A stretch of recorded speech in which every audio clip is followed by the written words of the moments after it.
And we are live. Hey, everybody, this is Roberto Blake, helping you create something awesome today. Welcome back to the show. We have a really exciting live stream today.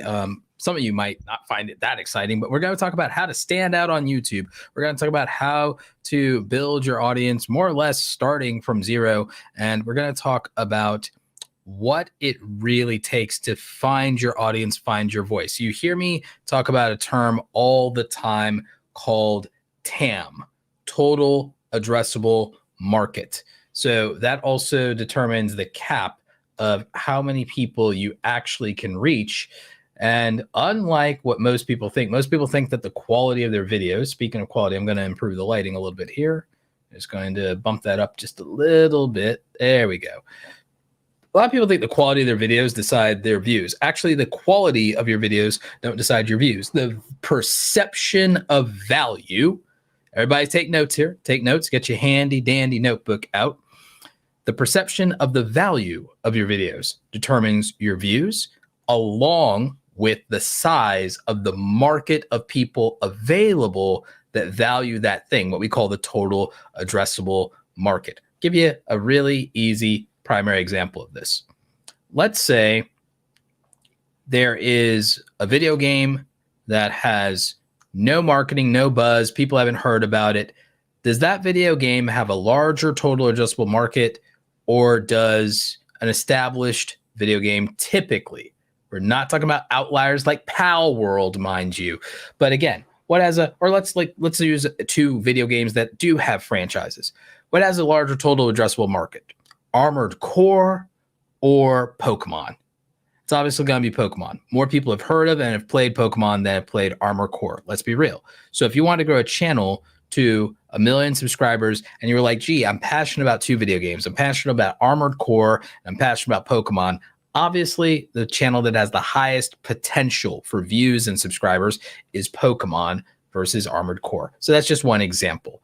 That's just one particular example of the concept of a total addressable market that, hey, we can be a big fish in a small pond, or maybe we can grow to be a much bigger fish if we're in a ocean. But hey, how do we get attention? You can be in a bigger market, but how do you get to a blue ocean where the market is not a red ocean? It's not full of blood. It's not full of sharks chomping at the bit. You need to be able to feed yourself and grow in that market. So the thing is, you need something on the upswing. You need something that is growing. And you need a way to enter into the market and to grow within that market. So that becomes like important. And that's the kind of thing that we'll talk about today. We'll go over all of this. Hi to everybody in the chat. I want to give a shout out to our sponsors. We have some wonderful sponsors. We have Streamyard, which is helping me stream across Facebook, Instagram, not Instagram right now. Sorry, LinkedIn Live, YouTube Live, Twitch, and x.com/Twitter. So we're streaming across 5 platforms right now. Soon we'll be streaming across even more platforms. So that's something that I'm really looking forward to. Excuse me, got a little something in my throat there. Also, we're going to be repurposing clips from the live stream using OpusClip, and that's going to be fantastic because we can take the finished stream, plug the URL in, and then the wonderful AI tools over at OpusClip will generate a bunch of different clips in vertical and horizontal for us to post across multiple platforms. And that's how I'm going to grow Instagram, LinkedIn, x.com/Twitter, and my other platforms, even my YouTube Shorts channel. So make sure you're checking them out in the description down below for the links. Also, shout out to our friends at Kajabi for allowing me to build an online business so I'm not beholden to the platforms, beholden to the algorithms, and don't have to be a digital sharecropper for the rest of my life because I have a business that exists off platform. So shout out to our sponsors. We can answer questions about how to get sponsors in another stream or maybe later on in this one if you guys have questions about that. But primarily, I want to deal with how you find an audience. And let me see here.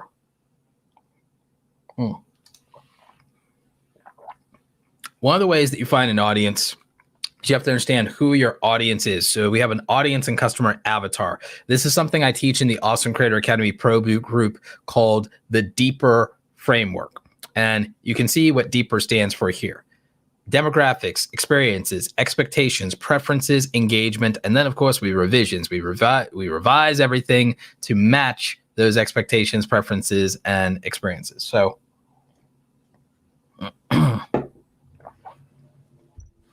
so I think that becomes very important. So feel free to screenshot this if you would like, because this is a really good just kind of overview to help you understand when I say, hey, what about your audience avatar? How do we find our audience? How do we understand everything? It's like, well, you say you want to find an audience. You don't even know who you want to find. By the way, we keep saying find your audience. I actually have a different point of view. We want to attract our audience. We want to attract our people. We want to attract our tribe.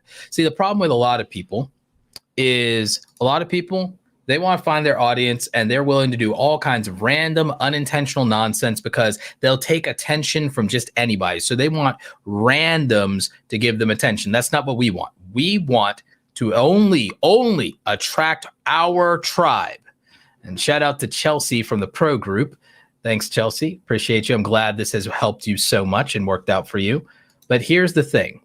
What we want to do is we only exclusively want to attract our tribe. Okay? And so the thing is, if you don't know who your tribe is going to be, then you have a harder time attracting that person. So we need to understand this. So that's why understanding who your tribe is and breaking that down into demographics, experiences, expectations, preferences, engagement, and then making revisions where needed becomes important. You can do this as a streamer, a YouTuber, a podcaster. And again, lecture style videos necessarily like this, they're not for everybody. Some people are like, but again, I find this to be one of the most helpful ways I can educate and that I can teach you. And I think that this will make a lot more sense than what everyone else has been doing with banging their head against the wall and not being able to figure all of this out. So if you take a look at what we have here, demographics, you actually, when you do content in YouTube, you get a lot of information about demographics for your audience. And typically what that looks like is things like their age and their geography, their gender, the geography beyond just what country they're in, even down to like what city they're in, time zones, that sort of thing. So in terms of demographics, it would be a lot of those characteristics. However, we get more specific when we start to get into things like the experiences that you have and that you share. So primary example is depending on who you make content for, who you might be making content for might be very specific. Maybe you're making content for people who work from home. Maybe you're making content for stay-at-home parents. Maybe you're making content for graphic designers, freelancers, podcasters, streamers, so on and so on and so forth. So the thing is, you get very specific about who it is that you want to advertise and market yourself to. And then you get to the demographics, but you also get down to what are their attitudes, what are their interests, how do they see the world? What's their perspective? What is it that they're already aligned with? And this becomes important too, by the way, because when you need to figure out brand deals and sponsorship and building your products and doing everything, even down to your thumbnails, this informs all of those decisions, so many of them. And it's wildly important for you to take this into consideration. Naomi in the chat actually has a really good point here. She says, this makes a lot of sense. I used to be a housekeeper and I advertised to 1, gain trust, 2, show empathy, 3, attract customers who are willing to pay top dollar for quality work and experience. Absolutely. Naomi, excellent point. Thank you for that in the chat. That's very important, is you do want to think about all of those things. You want to take that into consideration. So when you're trying to figure out who your customer is going to be and who your audience is going to be, who your viewer is going to be, who that avatar is, you need to ask yourself those kind of questions, because it sets up like, what brands do they buy from? What brands do they buy from? If you want a brand deal and you want to make money with a sponsorship and a brand deal, you should be thinking about what brands they buy from. You should think about what other creators they watch. And YouTube is going to have that in the data as well, of like what other creators do they watch? What time zone are they in? When is it a good opportunity to go live? When is it a good idea to publish a video? When are they going to be on YouTube? When are they going to be engaged? Hey, is there going to be anything else that's live or anyone else streaming at a conflicting time? So you need to understand who your audience is to know those type of things and to make informed decisions about your content. So then in terms of preferences, what do they prefer? Do they prefer long form videos? Do they watch podcasts? Are they aware of them? What kind of shorts do they watch and would they watch? What brands are they familiar with? What other preferences could they have? What age generation are they from so that you know what jokes, what memes, what cultural values they'll have. So those are preferences.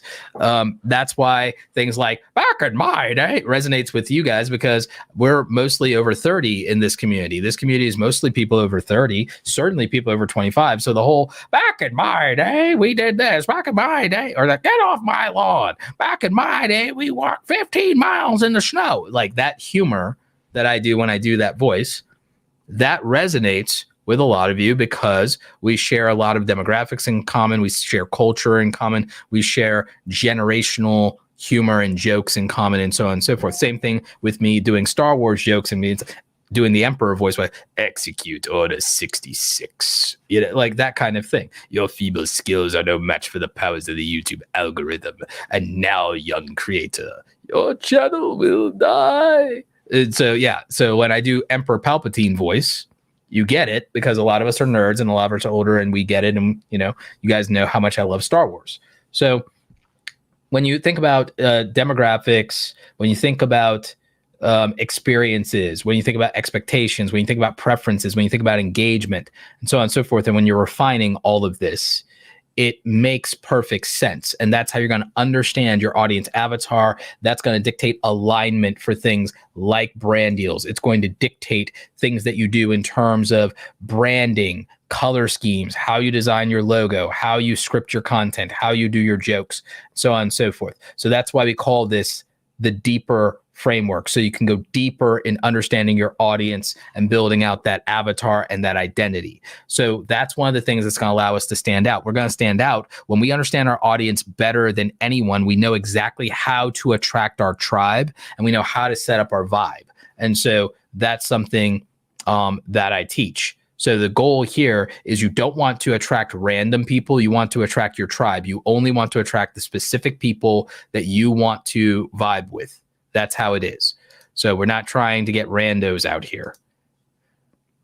So again, the more you understand who you are for and who you're not for, the better. And that's kind of like, you know, the key here. So to start off with, I'm willing to answer some questions about this.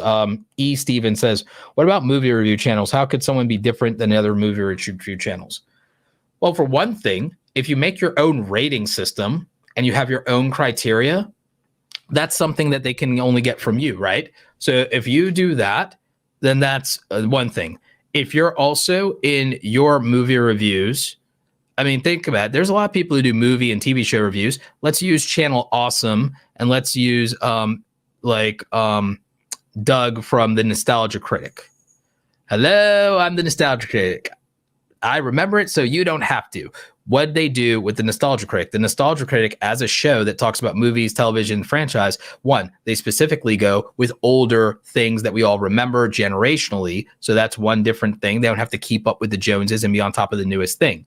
They have a nostalgia-based audience. So one, that narrows them down to a specific group of people around culture, demographics, specific preferences. So it's preference-based. So what makes you stand out is one, when you decide, okay, I'm not for everybody, I'm for people with specific preferences. So that'd be one way to do it.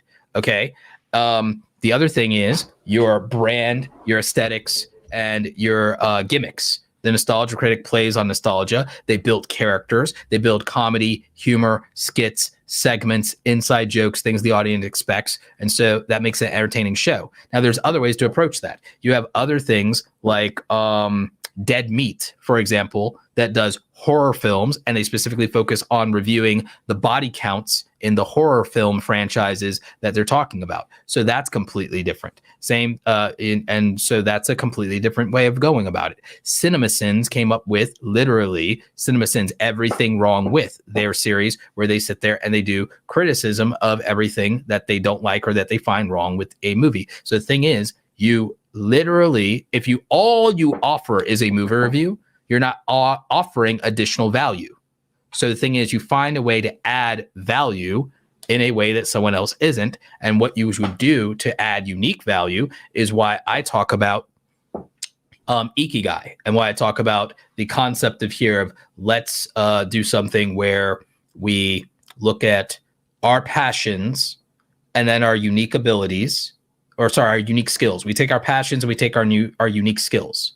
And then we take that and then we go, okay, here's the market of people that we want to attract. Here's the market. Here's the things they desire. Here's their preferences. Here's all those things. And then here's how that's profitable so we don't starve. And there's the business model around that. So business model for a lot of creators is platform revenue, sponsorship, and then I'll sell something, or I'll do affiliate links, or I'll do a membership or donations, so on and so forth. So you build your business model so you don't starve to death.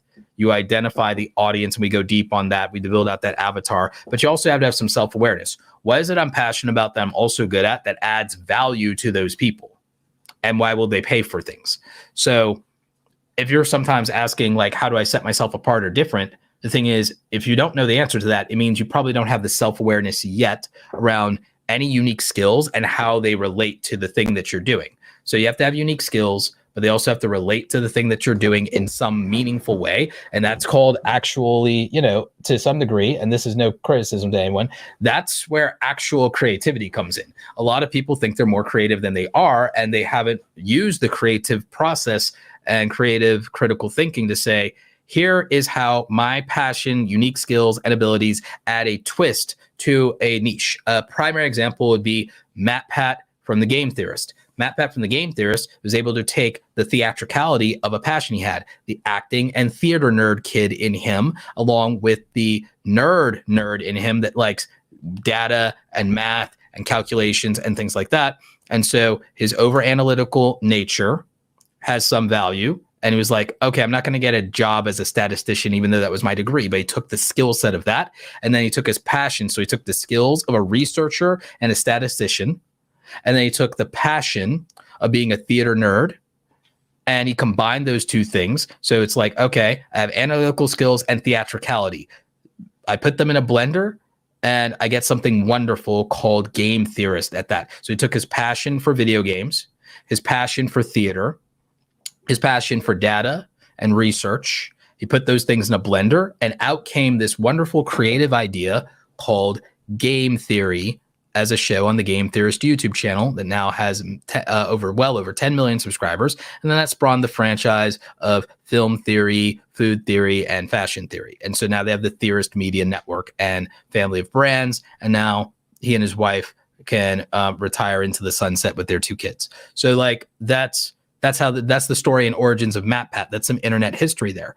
But again, anyone could make content about video games. Matt wasn't the greatest gamer of all time, so he said, I love video games, but I'm not the greatest gamer of all time. I'm never going to be a pro gamer.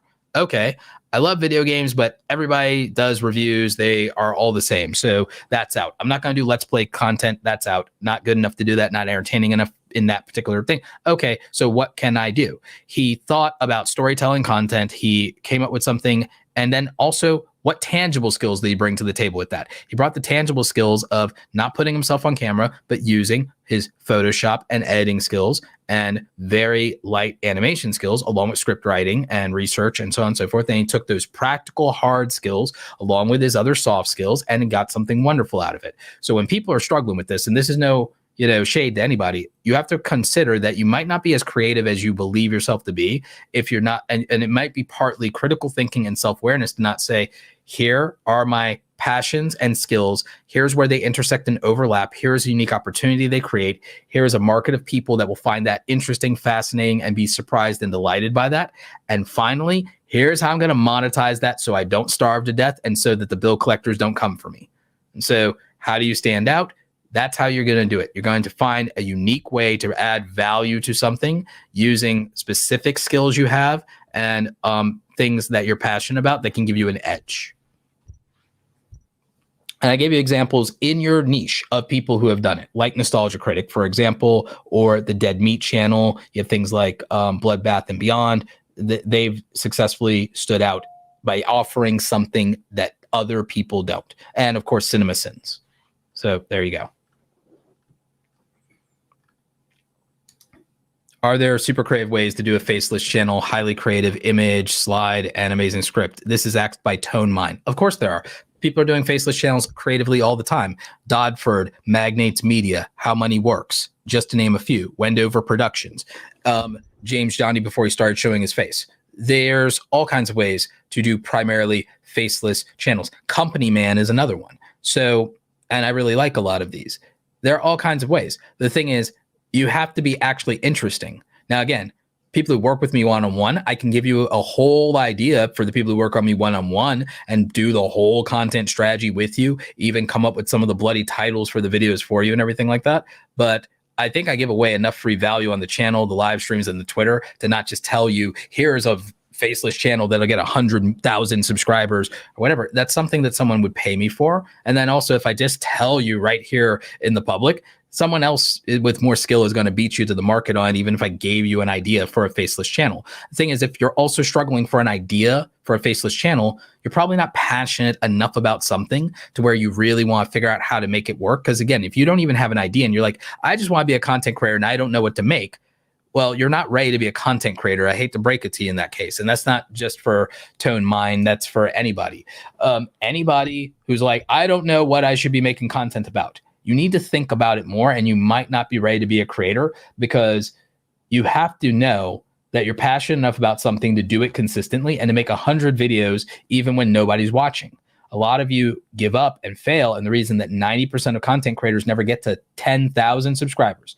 90% of content creators never get to 10,000 subscribers. Why? And that's part of why I'm here. But a big part of it is a lot of you do not have clarity on what you even want to make. You don't even know where to begin. You don't know what your brand is. You don't know what you care about. You don't know how to make anything that you can be consistent at, that you would love doing, even if it makes no money. So like with clarity, what are things you care about? What would you even talk about? What are things that are important to you? What are your core values? What does your brand stand for? What does your content stand for? What's your mission? Nobody knows. They're just, I just want to be a content creator. I don't want to work a 9-to-5 job. I want to make money online. I want to work with brands. I want to travel the world. It's like, okay, you don't stand for anything if that's all you desire. There's nothing wrong with having those desires, but there's nothing bigger. If there's nothing bigger than that, then you're not ready. What's going to be the look and feel of my brand? Orange is my favorite color, whatever. It's like, that's not that helpful. Orange is your favorite color. That has nothing to do with your avatar. That has nothing to do with your audience. That's not a reason for something to be the color of things. There are reasons where that could work, but it's not a core reason. Who's the audience? Who am I going to attract? Why would they care? What's the reputation that I want to build? What's my unique individuality? Why should people trust me? How do I create social proof? What does the audience get out of this? What did they yield? That's why I came with the clarity framework. This is another one of the frameworks we teach in the Awesome Creator Academy Pro group. If you're interested in knowing more about that, you can go to awesomecreatoracademy.com. If it's not in the description, it will be. But also remember that you can get our 12-week creator playbook, and that can help you with some of your focus. I'm going to drop a link in the chat for you. For those of you who are watching the replay, it's already in the description down below. But get our free 12-week creator playbook and get some focus. Do a 12-week sprint to level up as a content creator. But yeah, this is stuff that you should have an understanding of. What are the guiding principles and beliefs that you want your brand to embody? How does this align with the content that you create? How do you communicate that to your audience? What are the visuals? What are the stylescapes you're making around your content? This is going to inform your thumbnails. This is going to inform your aesthetics, your visuals, everything about your brand, your photography for the thumbnails, aspects of storytelling. What does your audience care about? What type of content do they already watch? What creators do they admire and why? What brands will align with that when you want to get sponsors and you want to get paid? Audience alignment to brand. What brands do they buy from? Reputation. How are you going to be known? What are you going to be known for? How are you going to stand out? What is going to differentiate you? That matters. Individuality. What is your unique edge as a creator? How can people easily identify how to resonate with you around those core values? How do you build trust? What promises and commitments are you making, and how are you keeping them? And how are you measuring those commitments, and how are you measuring that trust? And then finally, what is your audience yielding? What are they getting out of the experience that you're creating? And so these are things that most content creators don't consider. And this is why it's hard for a lot of you to stand out. Again, these are things I teach the pro group members. We have people who have crushed it. We have people like, who am I thinking of? Ken Steep from McCann Dogs. He's the head of McCann Dogs, million subscribed YouTube channel, alumni, original founding member. And, they were able to grow the digital arm of the business, but also the YouTube channel to 1 million subscribers. But they're physical, and they're the biggest dog training facility in the world. How'd they survive COVID? Because it wasn't just about them growing the YouTube channel. There was a strategy around monetization that said we build a digital arm, and they did that before the pandemic. And that meant that when the pandemic came and everything gets shut down, and by the way, they were in like Canada, so they got locked down harder than a lot of us here in the States. Their business was able to not only survive, it was able to thrive and grow because there was a digital online presence and a community and a brand and an email list and digital products for people to buy. And they had a way to monetize beyond the physical location. And they were able to help everyone who also got pandemic pets, that got dogs that they wanted to train and have training at home and access to training at home during the pandemic, because they had comfort animals now in the form of these dogs that they were adopting. That was a big deal during the pandemic. And so like Ken Steep is one of our Academy Pro members. And that's just like an example of, this is why it's important to know your audience. You need to know them, know how big your total addressable market is, add additional value, build your own products off platform so you're not beholden and you're not a digital sharecropper forever, just earning AdSense or something. You need to understand what your advantages and skills are, what you can bring to the market, how you can stand out, how you can add value, how are you going to compete, what's your edge, what's your angle, and how do you stand out at a glance? These are things to consider. And that's why it's important to know your audience avatar, know your unique value proposition, know your strengths, know how you're going to build up brand. And again, how you're going to get attention at a glance and how you're going to cultivate that. It is absurdly important, and it's massively overlooked just off of rip of people just worrying about views and subscribers when there are bigger things to think about. So let's see here. We got a $49.99 super chat from Only Squares. I appreciate your honesty and consistency. Thank you. Appreciate you. Also, shout out to channel members. We got In Reality, The Future of Food. We have Destiny FOMO. Shout out to you. We've got Rainbow Plush Co. Shout out to you. So, yeah, I mean, I'm going to take a couple of questions here in the chat. Do I have this doc by any chance for sharing? Actually, there is something we do is we publish our frameworks. Our Academy members in the pro group have access to our frameworks. But what I'm going to do is, if you're interested in our frameworks, we have a product for $9. It's literally $9 called Creator Blueprints. And you actually get about, I think it's 10 or more of these docs that we built. And I'm adding some other things to it over time. But it's literally $9, and you actually don't just get this doc, you get like all the other ones. So we have about 10 of these. I'm going to drop a link into the chat for Creator Blueprints just for those interested. And it's a cheap way to say, hey, if I wanted to support Roberto and I want to get something out of it beyond a super chat, then it's a way to say, okay, here's $9, Roberto, but also thank you for giving me a lot of value because you're going to get some additional game here. So I'm dropping the link to that in the chat, and it's Creator Blueprints if anybody wants to check it out. Actually, I can also put it up on screen here. Let's see.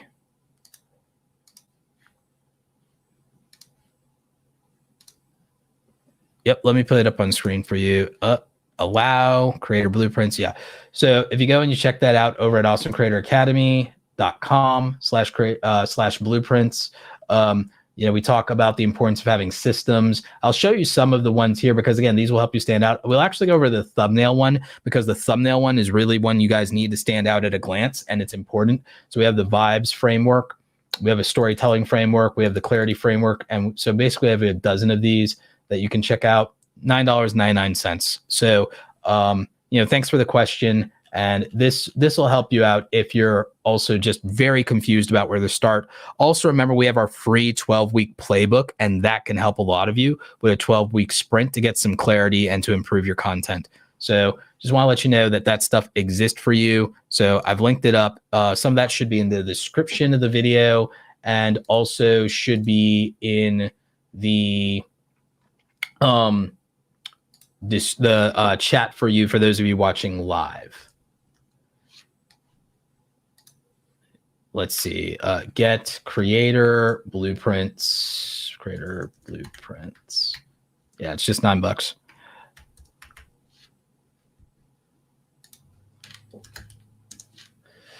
And so that's in the description now, and I've saved it to for your convenience. So yeah. Michael Pepper Tech, how's it going, man? So Michael Pepper Tech says, you can date your audience or you can give them a one-night stand. That's an interesting analogy. You can end up in a marriage with them, or you can read the rest of the comment there if you're watching the video. So yeah, that's an interesting analogy, Michael Pepper Tech. I somewhat agree with that analogy. The concept is, one, we have to attract our tribe, like I said, instead of just reaching random people. So what a lot of people in content creation world, whether it's YouTube or live streaming or short form or whatever, they don't care who they get. They just want to reach random people because they don't care. They'll do anything for attention. They don't care how they get it. I don't believe in that thesis. Instead of trying to reach randos, I think we should attract our tribe. We should attract like-minded people that we have common cause with, common values with, common interest with, and we should only be interested in attracting who is for us. And if that's 10,000 people, so be it. If it's 100,000 people, so be it. And the thing is, I think that's the right attitude to approach it with, because who is for you is for you. Who is with you is with you. And I think that's really important. And that's because I believe in the idea of this. Attract 1,000 true fans, people who will not only support you with their eyeballs, but also with their wallets. People who will not only be your fan, but recruit new super fans to you because they believe in you and what you stand for, what your mission is, how you represent yourself, all of those things. So that's why I believe in this concept of you attract your tribe instead of reaching randos. Too many of you are like trying to just get reach from random people versus attracting who's for you. And so that's the differentiator. And the thing is, it's going to be important because when you do this intentionally, that's the thing we're talking about, an intentional audience instead of an accidental audience. So with an intentional audience, it makes a lot more sense. And then we're able to much more easily figure out how we're going to build a successful channel. When we build an intentional audience, we know how to monetize. When we build an intentional audience, we know who our brands are that we're going to work with. When we build an intentional audience, we know how to design everything around that audience. So something I want to show you guys, we'll definitely take some more questions, but real quick, I want to show you a thumbnail framework. I can dig a little bit more into the concept of attention grabbing thumbnails. I might even open up Photoshop here and then we can play around with why I do thumbnails a certain way myself. Yep. We're going to let Photoshop load up. That's why I'm freezing here a little bit.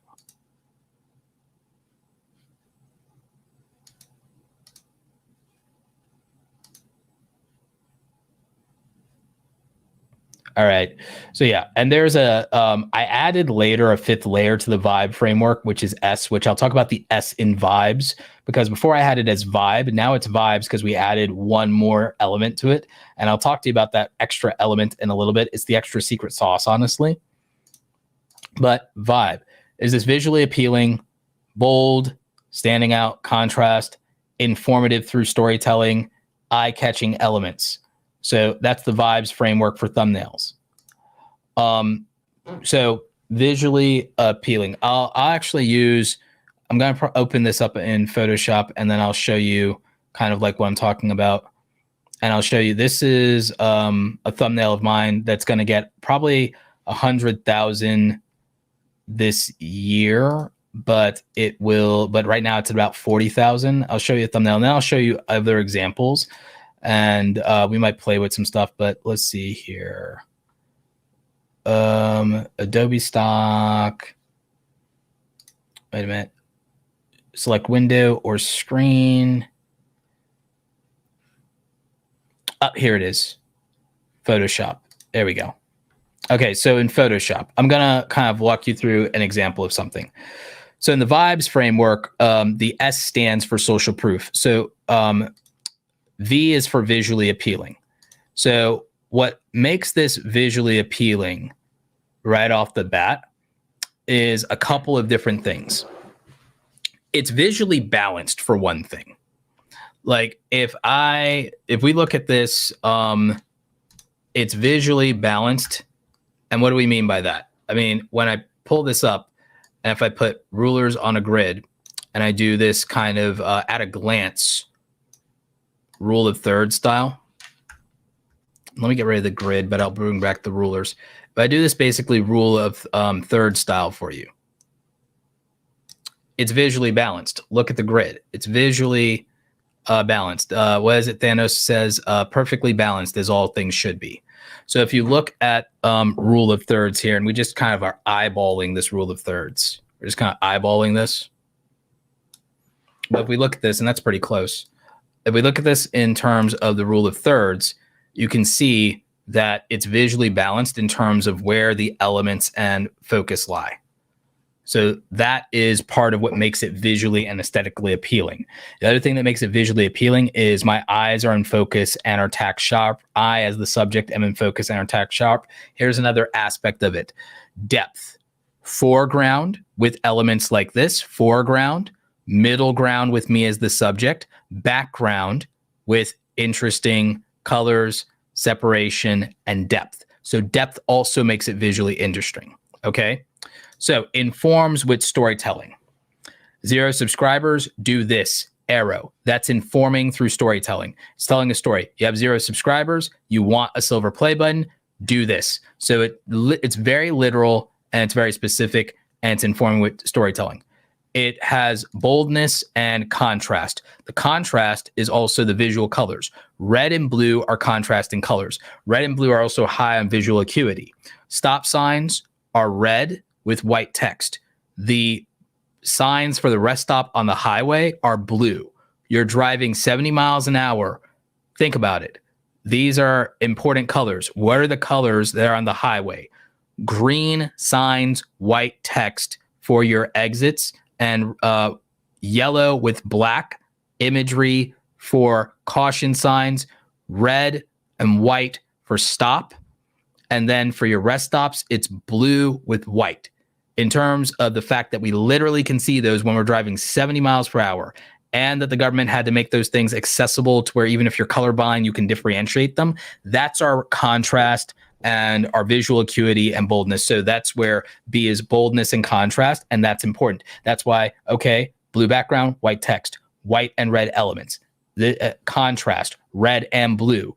These are also on the color wheel. So it makes perfect sense. They're also both primary colors. Makes perfect sense. Where the majority of flags for governments, red, white, and blue. This makes perfect sense when you think about it. This makes perfect sense. So we have that. Then we have eye-catching elements. What are the eye-catching elements? Again, we're using depth. We're using the red arrows. We're using YouTube logos and symmetry here, 3D design. So eye-catching elements. We're also using left to right in terms of text and visual balance. Read this thing. Priority, left. Me, the subject, right, but also off-center. Why off-center? Visual balance. Okay, so we have all these things going for us. So what's the S? The S is social proof. So there's two forms of social proof happening here. Silver play button that everyone wants, and also YouTube imagery in terms of the YouTube brand and imagery being associated with that. So platform is social proof and credibility as an element. Having the object of desire, the YouTube play button is also social proof. So the vibes framework is visually interesting, informs through storytelling in the thumbnail. Storytelling in the thumbnail, do this, okay? Boldness and contrast. Boldness and contrast in text, boldness and contrast in colors, sharpness, dimension, depth, okay? And then eye-catching elements, the E. Eye-catching elements in this case, the arrow, the play button, and the graphic symbol for the logo there, okay? Social proof, YouTube imagery, and play button, award, desire. This could have also been money, could have been a pile of money like Mr. Beast does. So again, those things are the social proof there. So remember, visually interesting, informs with storytelling, bold and contrasting in text and colors, eye-catching elements, and then social proof. Vibes framework. So that's the vibes framework for you. And that was a demonstration of the vibes framework and how I utilize it. And so by incorporating all these elements combined with their powers combined, that's how we get it done. That's how we get it done.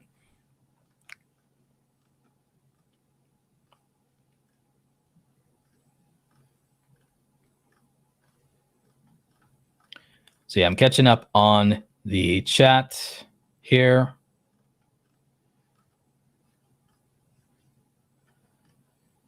Looks like people are asking some specific questions about their particular type of channel. What about channels that do book review summaries? I mean, look at Ali Abdal. He does book review summaries, but you'd say, oh, well, he's a big YouTuber, so and so. There's ways to do it. Prime example.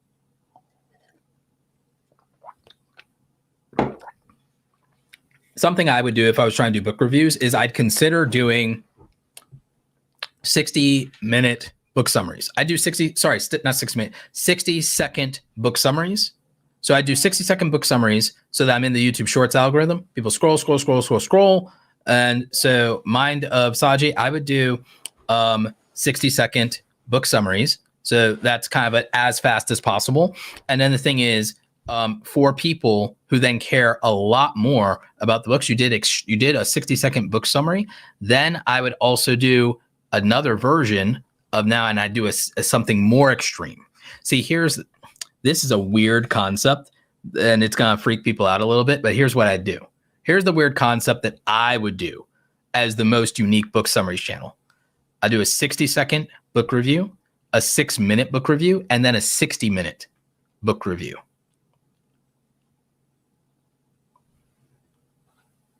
And then I might brand myself as the book review beast or something like that. Or it's like beastly book reviews or something like that. Because ironically, in that case, it's like the branding ended up accidentally being 666 technically, but you could fudge around that if that makes you uncomfortable, and like kind of makes me almost a little uncomfortable. But again, for marketing purposes, it's a great kind of idea.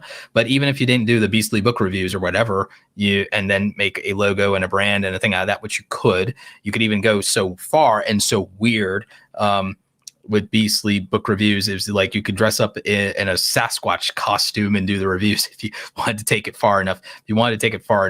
But you literally 60-second reviews, 6-minute reviews, and that literally, and get your thing to where it's almost exactly 6 minutes every time. 60 seconds, 6 minutes, and then 60-minute deep dives of a book review. And then you can become kind of known for that. And then you could take it even like further with then doing things where it's like 60 facts about this book. And then you could just can't keep the spiel like going. 60 facts about this book, 6 books everyone should read in 6 books in 6 minutes. And literally kind of do a like, okay, I'll give you a summary of 6 books in 6 minutes. And then that's a whole nother thing. So that now I just have a gimmick. So now I'm using the constraints of YouTube Shorts as a gimmick of, I'll do a book summary in 60 seconds. Like, boom, 60-second book summary. Let's go. Here's this book. Like, 6-second book summary, number 55. 60-second book summary, number 58. 60-second book number 79. Like, so 60-second book summary, number 99. Like, so I would do 60-second book summaries of like 100 books. And then like, who's going to compete with that? That's wild. Then it's like, great, 6-minute book summaries. Boom. That's a very specific thing that I made sure that my script always lands on 6 minutes. Wild. Okay. 60-minute book review on top of the book summary, it's like, oh, wow, that's in depth. That's you really caring if it's 60 minutes. And it's like, and I would edit it and script it out in such a way to where I can get it to almost be exactly 60 seconds every time. And that would be my gimmick. And so who else is going to stand out doing that? So again, a lot of you, standing out actually requires you to be creative. Standing out actually requires you to be creative. Now, in some cases, a lot of people can't be creative in their format, their structure, their branding, their aesthetic, their titles, the structure, and that's okay, because then that's why people hire strategists. That's why sometimes I will work with people one-on-one, or I'll work with people in the pro group, and we'll come up with this stuff, and then we can workshop it in the pro group. We have other people to bounce ideas off of, so you get multiple perspectives. Maybe you get somebody who has hey, Roberto, like, maybe they should do this, maybe they should do that. And then you get something different. So the thing is, you can find unique ideas. That was just an interesting, unique idea. And like anybody can run with that idea now. And remember, I took it even further of like, oh, what if we also make a character for the thing? Maybe it's because like someone will jokingly bring up the fact that, oh, we got 60 seconds, 60 minutes and 6 minute stuff. Like someone will bring up the joke about 666. So they're like, okay, I'll just be beastly book reviews, like, and dress up like a monster. Like that is a gimmick that now makes you visually at a glance unique and stand out. Your format makes you unique at a glance and stand out, because like, why is it that the book reviews are always 6 minutes? Why? Oh, wow. And then like, that's a whole thing. So, and no one else can duplicate that once you do it. So, you know, that would be a thing. And there's all kinds of ways to approach something like that. So it's how you can become unconventional. This is why with me, it's like, you know, if everybody else is just doing the same old thing, well, how can I do something unorthodox? If everybody's just doing the standard, why? Well, all right, how would I do the unorthodox? What would be unorthodox, unconventional methods that I could use? What would, at a glance, be so wildly different, but also wildly appealing to exactly a specific type of person? So again, that's just like real creativity sometimes is like, oh, how would I do that differently?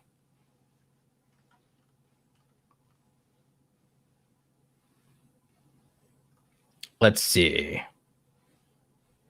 Yeah, Jamie Ergas has it correct. Applying unique skills to a passion. Excellent mix-up. Yeah, that's really how you would do it. I can't seem to identify a niche. My net is always too wide. So the thing is, your net will get smaller when you look at the intersectionality. The intersectionality of, all right, let's say a lot of you have this one problem. You're all multi-passionate. That's a lot of your problem. A lot of you are multi-passionate. So here's the thing. You write down the things you're passionate about. Then you make a Venn diagram of crossover and say, am I actually good at any of those things that I'm passionate about? And when I say good, am I in the 90th percentile? Am I in the 80th or 90th percentile? Am I better than 80% to 90% of people at the thing that I'm passionate about? And if the answer is no, you cross it off the list of viable niches. So you do that and you say, if I'm not better than 80% of people at this, if I'm not more knowledgeable than 80% of people at this, if I'm not in the 80th or 90th percentile at this, then there's no point in really pursuing it. If I want an audience, if I want to grow, if I want a career, no point in being mediocre. Got to be excellent to stand out. So you cross it off the list. Now it doesn't matter that you're multi-passionate about those things. That's a hobby that need not be published for the attention of the internet so they can scrutinize how bad you are at it. Hate to say it that way, but just harsh truth there. Roberto always dropping harsh truths, right? So now we've narrowed ourselves to the intersectionality of things we're actually good at. Now we have to consider, what's the business model for being good at that and not starving to death and having like bill collectors come in hand and harangue you? So now we determine that by finding, all right, here are successful people who have done something similar enough. Okay, great. And then how big is the market for this thing? And is this a growing trend? Is this a growing niche? Is this a growing market, or is it a market in decline? Is the market shrinking? Is it dying? Is it hemorrhaging people? Is it churning people out? What's the deal here? Is it onboarding new people? Is this growing? Is this becoming more popular? And will that popularity seem to trend upward over time? Because who wants to come in for the last round, the last hurrah of a dying idea, a dying niche, a dying community? Who wants to be a part of that? Nope.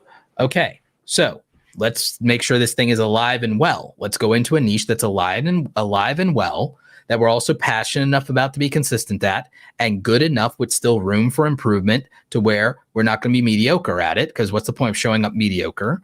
And we have to at least have the ability to also improve and be good enough at this. We don't have to be perfect. We have to be able to reasonably improve and get better. And then we have to know how, going into this, have some idea of how it's going to ever possibly make us money, because we're not going to be able to sustain our passion for it if it's causing us pain financially. So that's the deal. If you can't find your niche, I just explained exactly how to find your niche.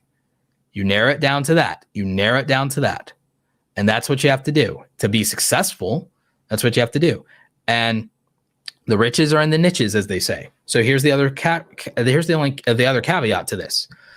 90% of YouTubers do not get to 10,000 subscribers. 90% of YouTubers don't get to 10,000 subscribers. Why? Mostly, a big part of it is the lack of clarity, not niching down, not being skilled enough to compete in the market and to earn attention fast enough to satisfy and sustain the emotional and ego stuff. And then also not being able to sustain making money to make it worthwhile, to keep it alive.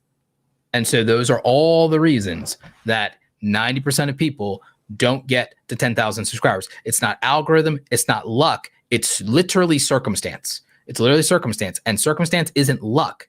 It's that if you picked something that is suited to you, if you go into arena you can actually win at, your circumstances are inherently better than if you pick an arena that you will struggle bus in. And what a lot of people are doing is they're picking things they're going to struggle at because they're passionate about it. They're passionate about it, but they're playing to their weaknesses and not their strengths. Or they're arrogant or unself-aware. And I'm not saying this is you, Jameen, about what their strengths are. They are thinking about what they wish they were good at because they're passionate about it, instead of what they're provably good at because they're passionate about it. Or they pick something with a dying or shrinking market because they're passionate about it, instead of a growing or advancing market. Or they pick something that they're passionate about that there's no reasonable money in, or that they don't have the ability to earn or access money from themselves specifically with the way they want to do things. Oh, there's money in that, but the way people make money in that, you're not comfortable with. It goes against what your values or your boundaries or your abilities are. So again, this is the issue with why you need to be very thoughtful and why niching down does work. It does work overwhelmingly. More people succeed niching down than not, but also you can niche down to the wrong thing. And I just qualified for you how to niche down properly and correctly versus not. People niche down to things that then they struggle with because they can't financially afford to stay in that niche and to compete, and it's not sustainable financially. It competes with their other priorities in life. It doesn't have a good exit strategy from the day job. It puts a strain on their family, especially those of you who are older, significant other, kids. It's hard to justify not spending time with them if you're not making money. So that makes sense. Even if you're passionate about it, the niche might be dying or shrinking or, consolidating. So again, it's literally, you have to pick better. It's quite literally, you have to pick better. You have to pick correctly, have self-awareness, have situational awareness so that you don't end up in a bad circumstance. The circumstantial outcome around failing YouTube is predictable and preventable. It's predictable and preventable. You go into a growing or stable market. You have to be competitive in that market based on skills and abilities. You have to be passionate enough to stay in that market through hard times and through growth and to be able to struggle through it. And it has to have a path to financial viability so you can justify the sacrifices that you and the people around you are making to allow you to try. That's how you do it. This is how we do it. This is how we do it. Do it. So that's how you succeed at YouTube. It really begins a lot with that.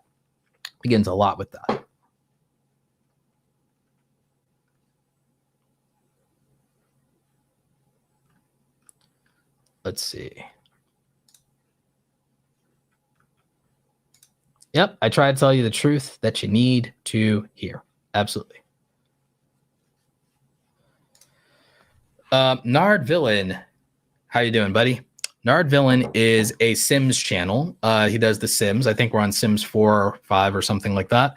If I mostly do shorts, but I want to stream occasionally, will that hurt my channel? Will this affect the wrong audience? Here's how I think about the concept. And Neil Mohan, the CEO of YouTube, recently did something about his 2024 priorities. I'm going to tell you what I think about YouTube and about multi-formats now.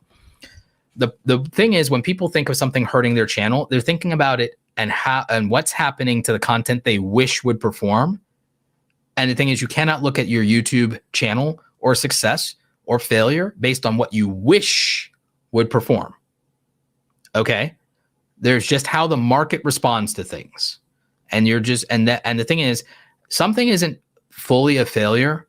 We call it failure, we judge it, other people judge it, it's whatever. But the reality is it's just a result.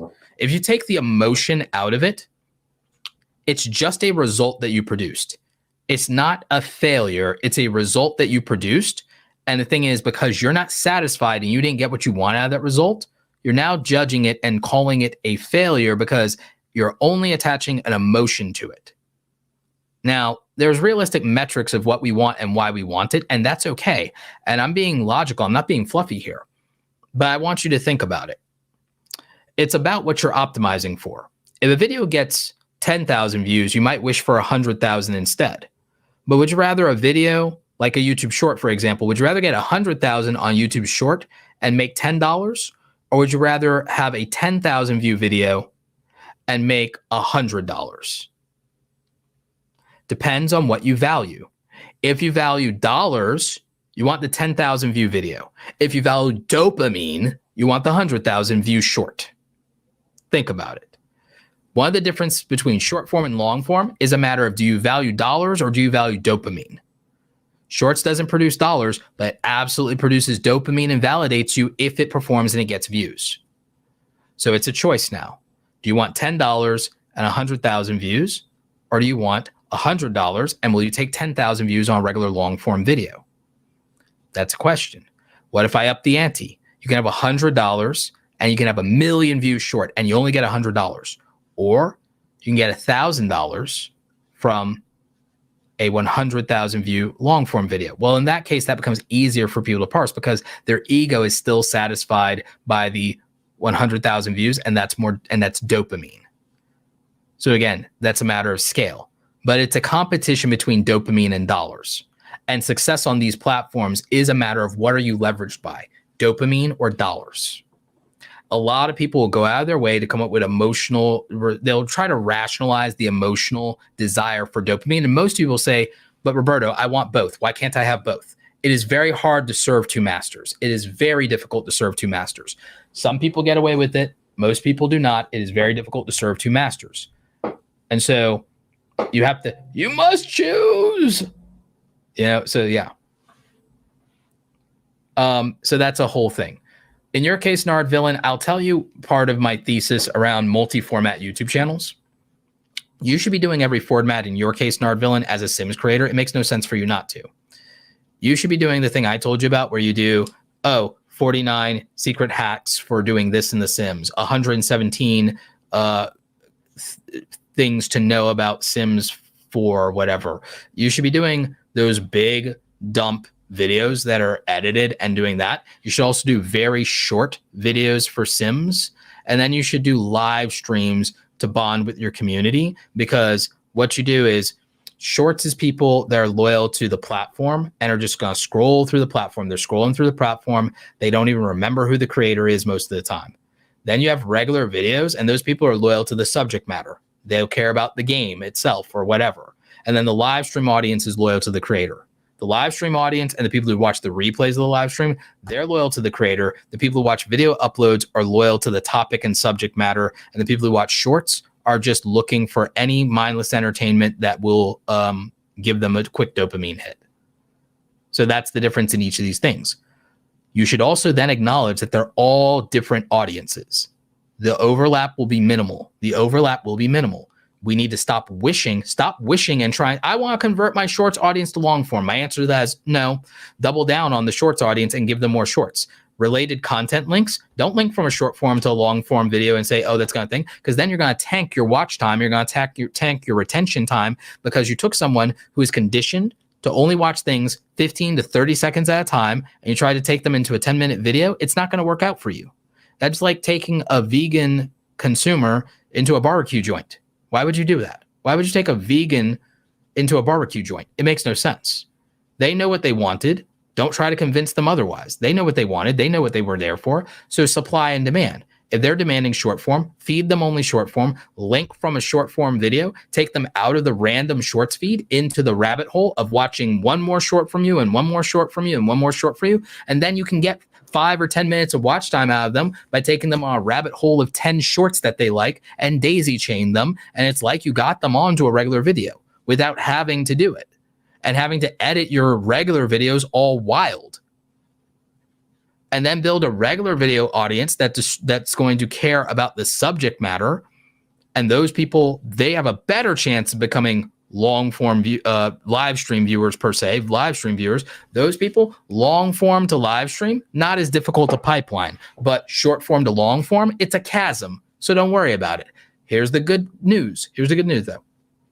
If that short form viewer scrolling, if they get down that daisy chain of videos that you made to get them into a rabbit hole, you might be able to get them into a live stream because of FOMO. If they see the live ring button in YouTube or they see that you're live and they're scrolling through shorts, they might get curious. And then if they get curious and they spend some time with you, they might actually like you. So that would be the best bet. But you should assume that that's going to be like 1% of people, and you shouldn't really force it. You should let it happen on its own. Let the algorithm take the wheel there. Let audience psychology take the wheel. Let FOMO take the wheel. Let psychology take the wheel. Let psychology and let human behavior take the wheel there. Don't force the issue. Do not force upon an audience what they did not choose for themselves. Do not force upon an audience what they did not choose for themselves. Let them decide. Let the audience decide. Let the audience take the wheel. Let the audience take the wheel. Your job is to make sure that whatever they choose from you, that there's enough short form for them to binge watch, daisy chain to their heart's content. Long form videos, it's your job to make sure there's enough great quality long form videos for them to decide how much time they want to spend with you, how much they like you, and to keep them watching. And it's your job to be a great community leader in your live streams and to bring your community together and to show them love. That's your job. And that's how you become a multi-format creator. You do that across all of your formats. And if you're me, you want to do it across your platforms where you just, if you're live streaming and you're me, you multi-stream across the platforms. For the short form, you repurpose, shout out to OpusClip, and you repurpose and upload those shorts to all the different platforms and let them consume where they want. Let them consume what they want, where they want, on their terms, how they want to, and then decide what relationship they want to have for you, with you. Attract your tribe. Attract your tribe. Do not force onto the audience what the audience did not choose themselves, but give them an abundance of good options. Give them an abundance of good options. Give them an abundance of good choices. And in your case, your audience is requesting for you to stream. You should do it. You should do it. So are live streams going to hurt your channel? No, live streams aren't going to hurt your channel. Are shorts going to hurt your channel? In most cases, I think the reason that people think shorts hurt their channel and they think live streams hurt their channel is they're comparing the result to their expectation or their desire instead of taking the result as what it is. You take the result as it is and say, that's the result I got. Okay. Now, what I look at is then I will extract something else from the result I got. And for being a full-time creator, that's then make a business model that the result isn't entirely dependent on massive performance on YouTube. That's another thing I learned. Why did I start doing content? Well, I started doing freelancing first. Freelancing let me leave my 9-to-5 job, stop trading hours for dollars, and just setting my own rates. And then I could make equal 9-to-5 money without 40 hours a week. I could equal it. Then later, when it came down to it with content creation taking off, I realized that I could divorce myself from even that in the client services realm. And then I expanded into obviously coaching. Next level is I'm also now consulting for brands, but that's not like as big as everything else aside from brand deals on the channel and being a content creator. Again, I don't even make the majority of my money from coaching. I still make the majority of my money from brand deals and sponsorships. Shout out to all of the sponsors of the stream, linked in the description down below. So I still make most of my money doing regular creator things besides the coaching. The goal is to eventually get those revenue streams to equal out so that I'm not beholden to platforms and I own everything. That's also why I'm growing my email list. That's why I give you guys the 12-week creator playbook. You can get that in the link in the description. It's 12-week sprint for you and a playbook to give you direction and focus. And so you understand the assignment. Why? Grow my email list. Why? So I'm not beholden to the platforms. So I'm not a digital sharecropper forever, so that I can even get more sponsors for my email list. You can get $5,000 in sponsorship a month for your email list if you grow it big enough. And big enough is called getting 30,000 people on your email list with a 50% open rate. Don't be a digital sharecropper. Don't be beholden to platforms forever. So what I do, I want to divorce my time from my money with the 9 to 5. Eventually, the goal is, well, what if I can divorce my money from my reach and my views on social media? And what if I'm no longer beholden to them either? So I didn't want to be beholden to an employer to a lesser degree. I didn't want to be beholden to my freelance clients, which is why eventually I fired my clients. And then, well, at some point, it's not that I'm going to leave social media, but I don't want my money intrinsically tied to my capacity for social media reach. At some point, I want leverage against the platforms themselves. No offense to the platforms, but I want to be a digital sharecropper forever. The goal for every creator should be an exit that says, I own the relationship with my audience. So I took a portion of my audience with me, thousands upon thousands of fans, took a portion of my audience with me.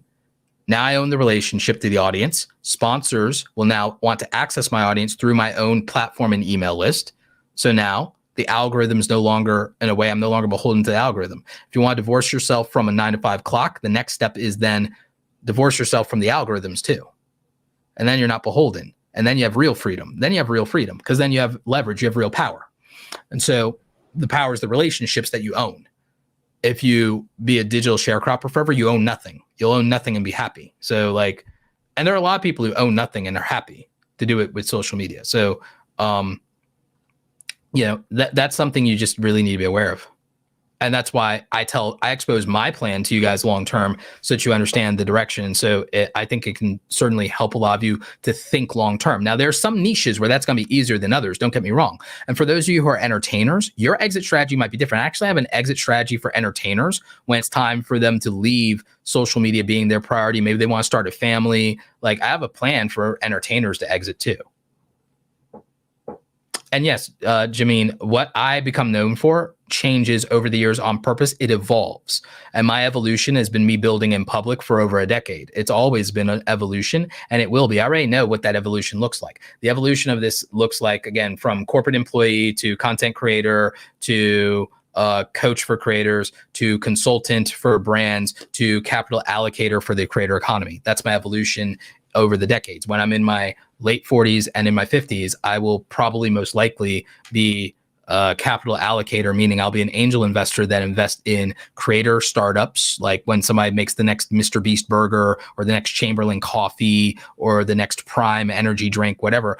I'll be an investor in the next big creator venture when they want to do a Series A. I'll be the investor in the next platform that replaces like TikTok. The goal, as I'm turning 40 this year, the goal is over time to help develop as a consultant the products that creators use and make the products better.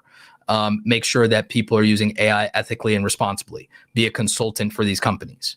Being a consultant and product developer for companies then puts me in a position of leverage to where I get equity. If I get equity, then I have, when things sell or get acquired, I have capital. Now that I have capital, I can invest in the future generation of creators and their businesses and be an early adopter and backer to the next big thing and to the next platform. So I already know what my evolution is. Everyone should have an exit and an evolution. And by the way, it's about retiring to your next journey. It's retiring to your next journey. I retired from being a corporate employee. I retired from being a full-time freelancer, and so on and so forth. It's always an evolution, and it's about you growing over time. And the creators who don't evolve, their platform dies. The creators who don't evolve, their career dies. Everyone needs to consider how they evolve over time, how they pivot over time, what they want to be known for, what they want to do, what they become less passionate about over time, what they become more passionate over time, what they become more skilled at. And again, this also helps you keep differentiating yourself in markets, keep standing out a cut above. You have to consider some people will follow you on the next journey and some people will not.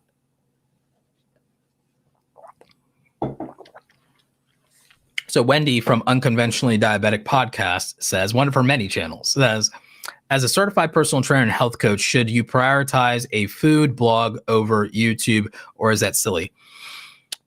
What I would do if I was a certified professional of anything, I make sure that I build my professional brand on LinkedIn to be pristine. So if I'm a certified anything, if I have a certificate in anything, then I actually am a YouTube certified educator, but YouTube doesn't offer its certifications anymore. So I couldn't renew it after they stopped the program in 2018, I think. But anyway, if you're certified in anything and you have certificates in anything, you make sure those credentials are up to date on your LinkedIn profile. You might, if your certifications are hard to come by, you put them in all your social media profiles if they're hard to come by, and if in that platform, that's what you want to promote and what you want to be known for. So that's one key across all your social medias. Then the other key is if you're certified, is to start doing, making sure that you have client testimonials in places like Trustpilot and Google reviews publicly available. Okay. And so you have that. The other thing you do if you're a certified professional, if you're certified anything, is you make sure you have case studies, you make sure you're shoring up all of that social proof across your platforms.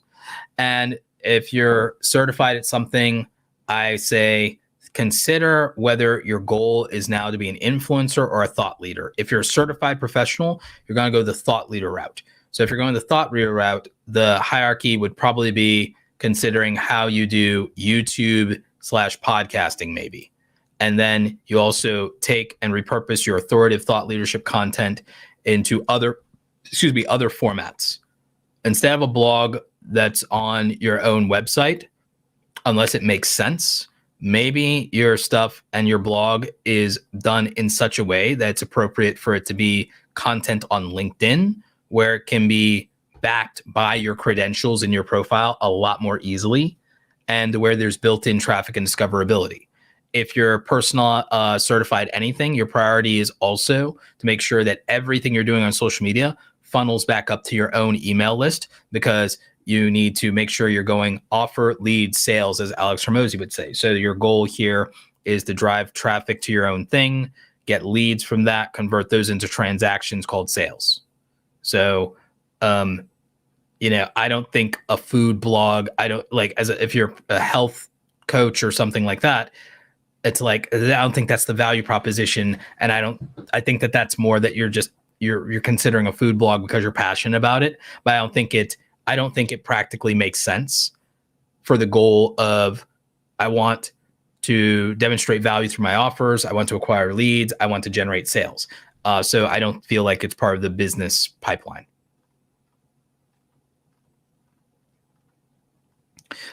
They are calling vertical live streams like shorts live streams now, which is silly just because vertical in people's mind equals shorts. But yeah, YouTube has vertical live streams, but that's all it is. It's vertical video live streams. That's all it is. But people are calling it shorts live streams, which makes no sense. But that's because people think of shorts in the way they think of TikTok. So they're comparing it.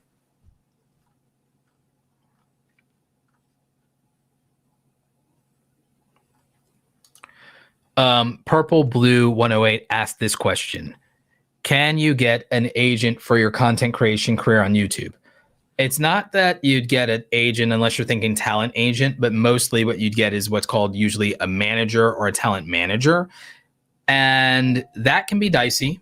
There are good agencies out there and there's good management out there, but even the good ones make mistakes. And sometimes they, like Creators Agency, for example, great people, great founder, great talent in their house. They work with a lot of people like my friend Spencer Cornelia, for example. They've done tremendous on getting him brand deals. I think they brought him over 6 figures in brand deals a year or something like that, or pretty close to it, if not more. So like the great agency, great people, mostly based out of Vegas, I believe. All right. But even they have their hiccups and their problems. Most of the videos, if you went and you look them up on YouTube, is people crying because they got people sponsorships with FTX. FTX was a scandal. It was bad. And some creators took some blowback and pushback on that, like Tom Nash and a couple other people, Graham Stephan, Andre Geek. But here's the thing. FTX was a scam that required congressional hearings, had corruption in the highest levels of government. That's above the grade of YouTubers to be able to do their research. If you are someone who does like scam exposed content, you see scams in everything. So of course if you keep predicting rain, one day you'll be right. say the sky's falling long enough, one day you'll be right. Okay. So again, they didn't see it coming. Institutional investors didn't see it coming. So they got dinged on, oh, they're a scummy agency because they had people promote FTX and FTX turned out to be a scam. But FTX's scam was multi-billion-dollar levels and involved politicians and sitting members of Congress and Sam Bankman-Fried's family influencing legislation. That's above the pay grade of a talent agency, and that's above the pay grade of a YouTuber when it comes to vetting your sponsors.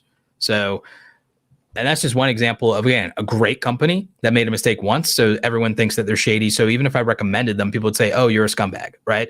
But they literally got it right 200 times and they got it wrong once. I mean, come on. So it's things like that. So for agencies, the thing that I look at, though, as a red flag is more important in my mind, which is, do they want part of your AdSense? If they want your AdSense, the answer is no. So if you go and you find representation and they say, hey, we want a percentage of your AdSense, the answer is no. And they shouldn't be doing that. And the thing is, what's industry standard is if they bring you sponsorship and brand deals, they take 20%. If they do other services for you, they're going to charge you fees for services rendered. So if they do something and part of the deal is they'll help you with contracts for whatever. Let's say you end up doing a contract where you have to do public appearances, or you end up being part of a TV show or something like that. You negotiate a deal with like VH1 or something and they help you with that.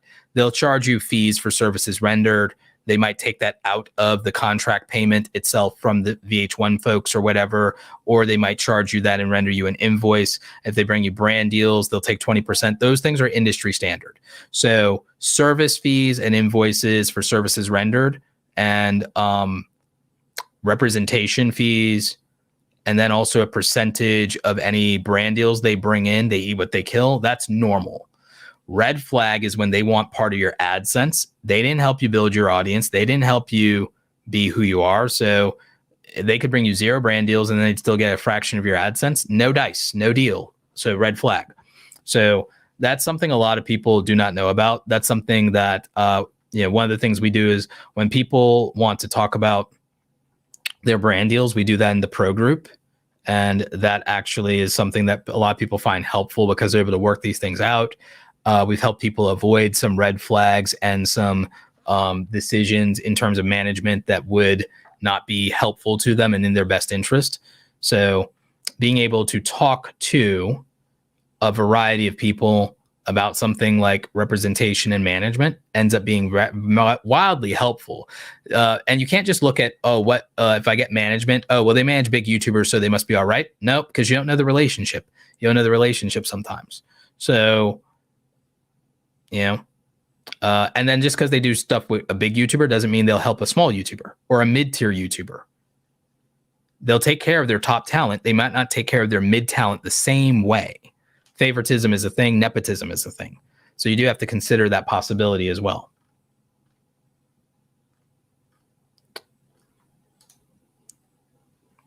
Lavonda Rock says, so many gems. Thank you for all this knowledge. Absolutely. You're very welcome.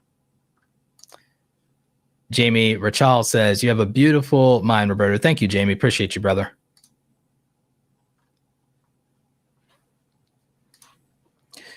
Beach Bites says, question, do you have any idea how to stand out for with wrestling channel? Again, sometimes a lot of you need to consider, am I ready to be a creator? Because you don't know how to stand out in the thing that you're passionate about. It's like if you sit down and you think about it and you analyze your market, you analyze your competitors, or even people doing a different niche, but a similar thing.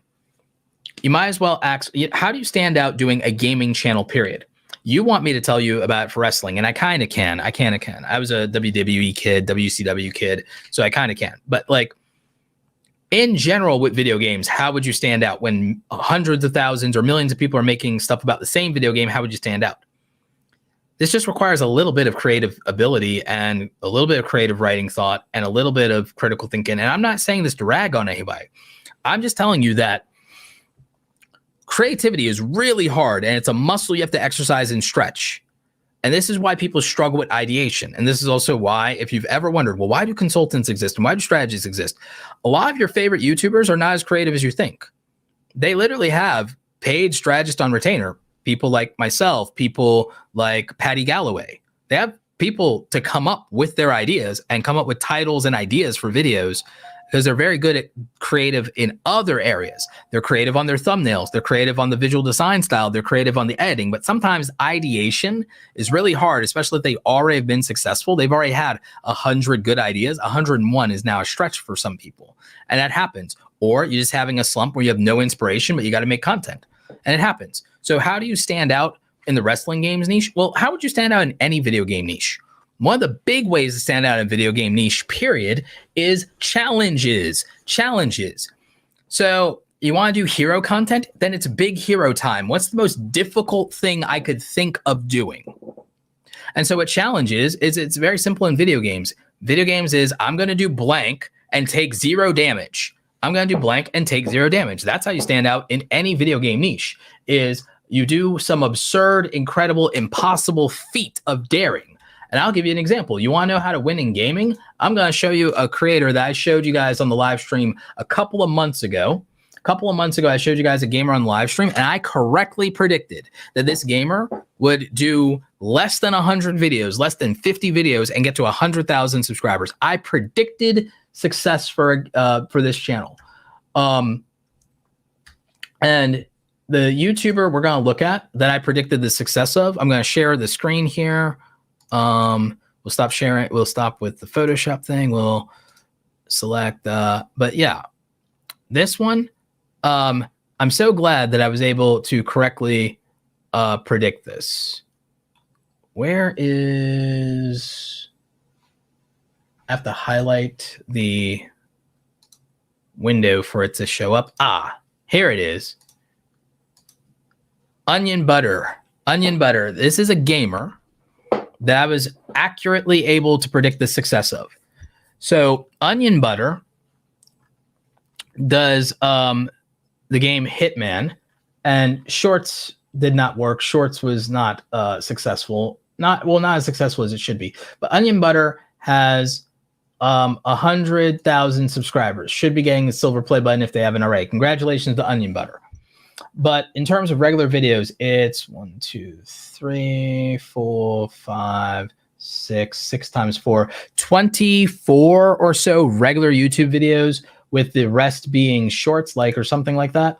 So they did 6 shorts and like 23 regular videos.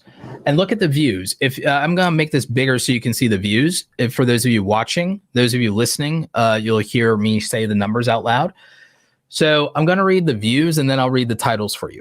162K views, 356 views, 696,000 views, 3.6 million views, 153,000 views, 89,000 views, 390,000 views, 260,000 views, 550,000 views, 495,000 views, 1.6 million views, 38,000 views, 140,000 views, 741,000 views, 151,000 views, 16,000 views, 49,000 views, 88,000 views, 385,000 views, 515,000 views, 6.9 million views, 6.2K views, 614K views.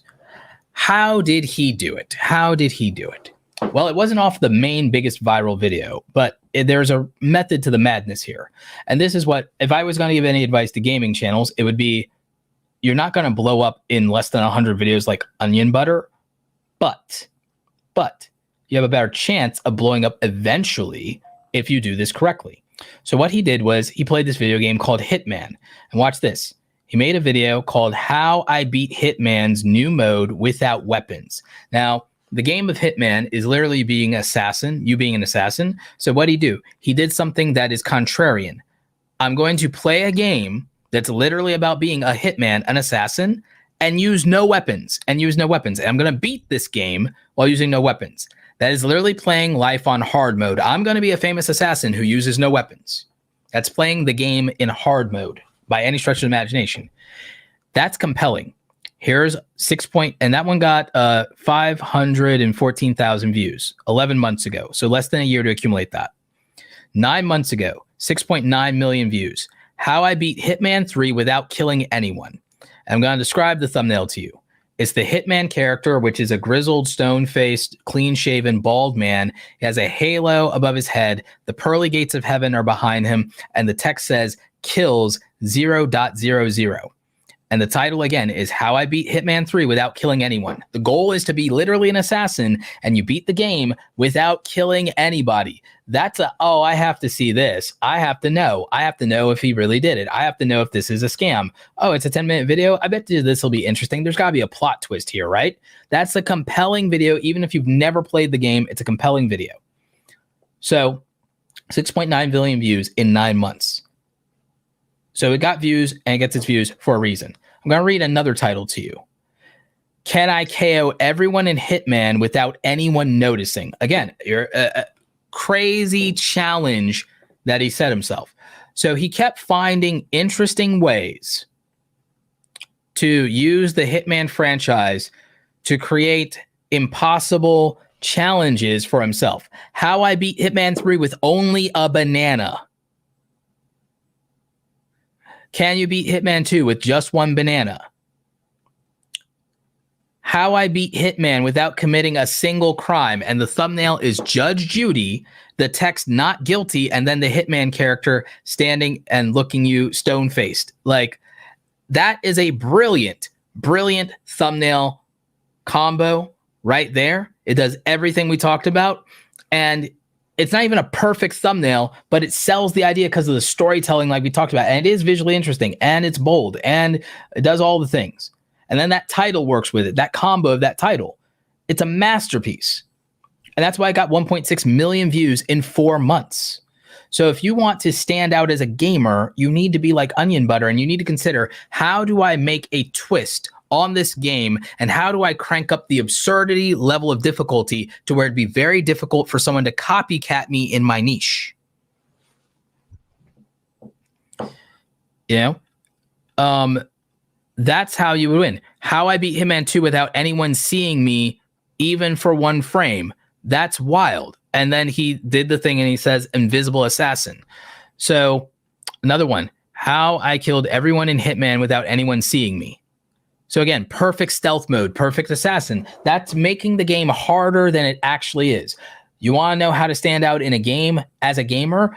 Figure out some absurd task that would allow you to make this thing more difficult than it absolutely should be, and then still overcome. Oh, can I beat Super Mario Brothers without using the jump button?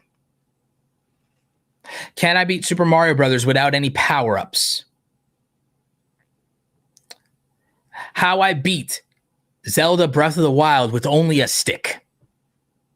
That's how you stand out as a gamer, ladies and gentlemen. Ladies and gentlemen, boys and girls, children of all ages, that's how you stand out as a gamer. You make the impossible possible. It's big hero time. That's how you get 1 million views. So, hope that answers that question. Hope that answers that question. But yeah, shout out to Onion Butter. Again, I correctly predicted the rise of Onion Butter when he had like 12,000 subscribers, I think.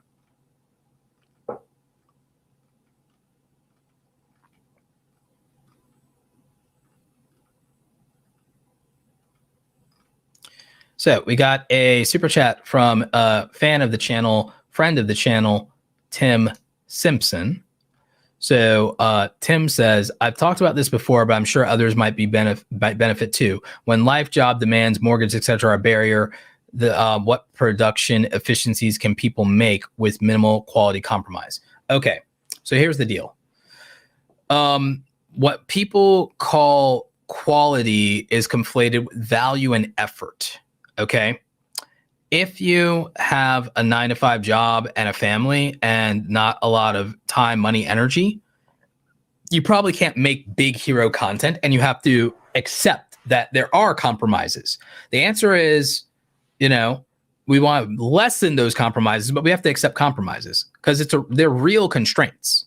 So if you work a 9-to-5 job, 40 hours a week, you only have 10, 20 hours to do YouTube videos. Fantastic.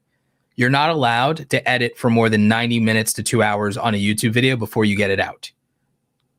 The most I'm going to allow is going up to 5 hours. Why? Because it's the only way that you can get at least one video out a week guaranteed, or 2 videos out a week. So the thing is, you cannot spend more than 90 minutes, and that's the low effort version, 90 minutes to 2 hours. And then you can only go to mid-tier, where you can only spend 5 to 8 hours editing one single video. Why? Because you only have 10 hours to 20 hours a week to produce content, which means if you exceed that level and threshold of what you can make in your quality, then you will not be able to be consistent and put out a video every week. And that is going to make it harder, if not impossible, to grow, because the only people who can produce less than that are making exceptional quality, and they're putting in hours upon hours and hours. But their 40 or 80 hours is going to be what for you would take 500 or 1,000 hours, because they probably also have a higher level of skill. Not all of our 1 hour efforts are equal. Some people's 1 hour is someone else's 5 hours. So the main thing is you focus on getting good at editing, getting good at thumbnails, getting good at titles, and you get faster at how good you can be at all of those, especially editing, especially thumbnails, so that you start to get more and more out of the 90 minutes because you get faster and faster. So then you don't need more time because you have more skill to use that time in. So does that make sense? So it's about those inputs. So then the other part of it is you spend more time in advanced on more ideas when you're inspired, so that you have more direction, so you don't waste time on what to make. So you know what you're making and you have direction, and you can make assets and things that you can use that help you across all of your videos. And so that helps you as well. So it's about efficiency. It's about efficiency. And this is part of what I teach, is how can we make every part of our process much more efficient, much more practical? What tools can we use to make things faster? Oh, I can't be everywhere at once. That's why I use OpusClip for AI and doing the clipping for me and the captions to make stuff that I can post everywhere and schedule it so I don't have to actively be everywhere at once. The automation does it for me. Oh, I can't do this. I can't do that. What about outsourcing? What about getting a video editor? I can't get more hours out of the day. What about just using less hours to get work done? What if you can put more into production and quality? If editing is someone else's problem, you can focus more on ideation, more on thumbnails, more on video production, more camera angles. You can do more production and if you get the editing off your plate, you can do more production. But again, sometimes that takes money and resources. So you have to figure that part out. Maybe it requires sacrificing or pinching somewhere else, or saving money up, or side hustling in something that you're less passionate about, make some extra money, use that to fund the thing you're more passionate about, et cetera, et cetera. So there's all kinds of ways around this. The other way around it is to juggle things differently. Maybe you don't do filming or editing during the Monday to Friday 9 to 5. Maybe you spend 9 to 5 with your family, with your kids, with your significant other, and then by doing that, and saying, hey, I worked all day, and then after I worked all day, I came home and I only gave myself to the family, and you don't really make that much room even for hobbies or whatever, and you just spend time with family and resting and all that stuff. Then when you want to ask for, hey, on the weekend, I need 6 hours on Saturday, 6 hours on Sunday, just to myself, left alone, nobody bother me. I need 6 to 8 hours, 2 days of the week to work on my passion and for everybody to leave me alone. And I can ask for that because Monday through Friday, I went to work for everybody, and then I spent time with everybody until I had to go to bed and do it again. And hey, I'll spend 4 hours with the family, sleep 8 hours or something. But I need 6 to 8 hours to just work on my passion on the weekends. And I'll give you guys 4 hours, 6 hours, whatever it is, sleep 8 hours. But hey, and that's the thing is, what happens there though, is technically now you don't have any days off. Now that's grind mode, and people burn out sometimes with that, but it's temporary if you're trying to get something off the ground. But again, that sounds extreme, but that's the balance that most people have to strike to make these things work. It ends up being 60-hour weeks, no days off, or 1 day off. Maybe it's that you say, okay, I need 1 day on the weekend all to myself. Monday through Friday, I won't side hustle. And on Sunday, I'll be completely with the family. But hey, Saturday, I need everyone to get out of the house, and it's me alone with my passion. You have to figure out if you can navigate that in your relationships. It will not work for everybody. It will not be healthy for everybody, which is also why the most successful people on YouTube are typically single. Most successful YouTuber has an archetype. Under 30, single, no kids. There are exceptions and outliers to that. There are Casey Neistats and Mark Robers, but the overwhelming majority of successful YouTubers under 30 years old, no mortgage, single, no kids. That's not a prescription. I'm pro family out here, trying to start one of my own. I'm pro family.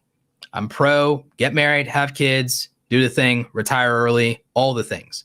But I am telling you, just like in Silicon Valley, just like in Wall Street, most successful archetype at the start is unencumbered, lives only in the hustle, lives only for getting to the top. That's what you're competing with. If you don't have those circumstances and don't want those circumstances, you have to accept that there might be limitations that your circumstances allow for and that you only get so far so fast. But you try to make the most of what you can. You do what you can with what you have where you are. But I'm going to be realistic and I am going to tell you how it is, and that is how it is more often than not. So we got Charles Moreland, friend of the channel. How does, he asks, but how does that meet the 2 shorts a day, 2 long a day, 2 week a day, 2 live a month model? Actually, I prescribe something else, actually. What I would do if I was trying to do the multi-format thing is actually I would do probably 3 shorts a day, 2 videos a week. And I wouldn't do necessarily like, because there are some people I do prescribe 2 shorts a day, 2 longs a week, 2 lives a month, but that is specific to their community and specifically to that channel's circumstances.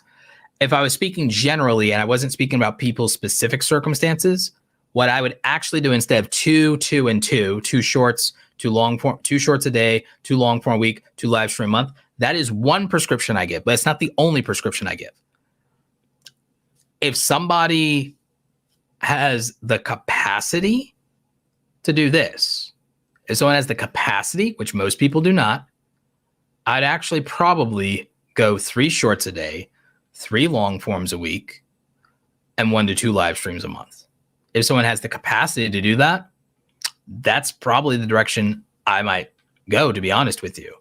And the reason would be with the 3 shorts a day, we're almost getting guaranteed 100 videos a month. We're definitely doing 1,000 videos a year. 1,000 videos a year of shorts is 1,000 pathways by which we can be discovered. That's a lot of serendipity. That's a lot of the potential for outlier results. If 1% of our stuff could potentially go viral, taking 1,000 shots would give us 10,000 viral videos if that's the case. So that's why I would go that route.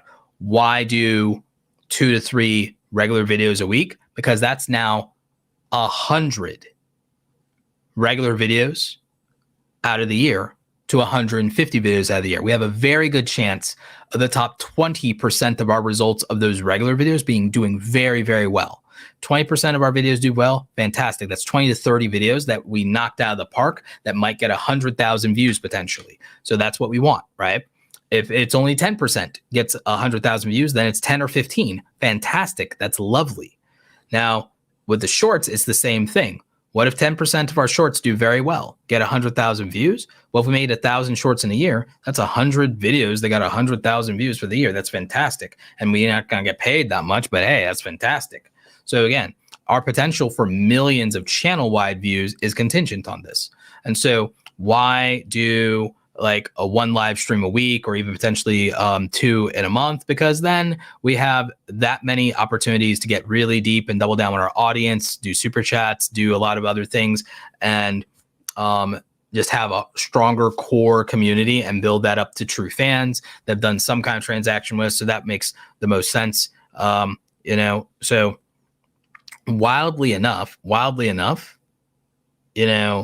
that's kind of the model and the direction, all things being equal, ideal circumstances that I might go, So again, I know that sounds excessive. It sounds excessive, but that's my reasoning behind it. That would be my reasons. What does the top 10, 20% of our results look like if they are outlier? JT Colin Rings with the $1.99 super chat. Great information, bro. Thanks for your time. Thank you. Appreciate it. We have Larry Snow with a $20 super chat. I started receiving paid offers from brands to create videos for them. So that's UGC content. That's being a user-generated content creator. Fantastic. My question is pricing for non-exclusive videos with affiliate opportunities. Should I focus on building rapport versus haggling over price if less than my rate? If less than your rate, counter with this. What do you need from me for us to get that price? Right? This is what I teach when I teach people brand deals, is I teach the art of negotiation. So if they are haggling with you on price, you can still keep rapport and keep the relationship and say, hey, I know that for the deliverables you're asking for, you want to come down to a lower price. I'm wondering if there's a matter of budget and you just don't have the budget at all, and you can tell me, you can be straight with me if you just don't have the budget, or what do I need to give you in value for you to meet me at my price? That's the art of negotiation. That is the art of the brand deal. That is the art of the brand deal.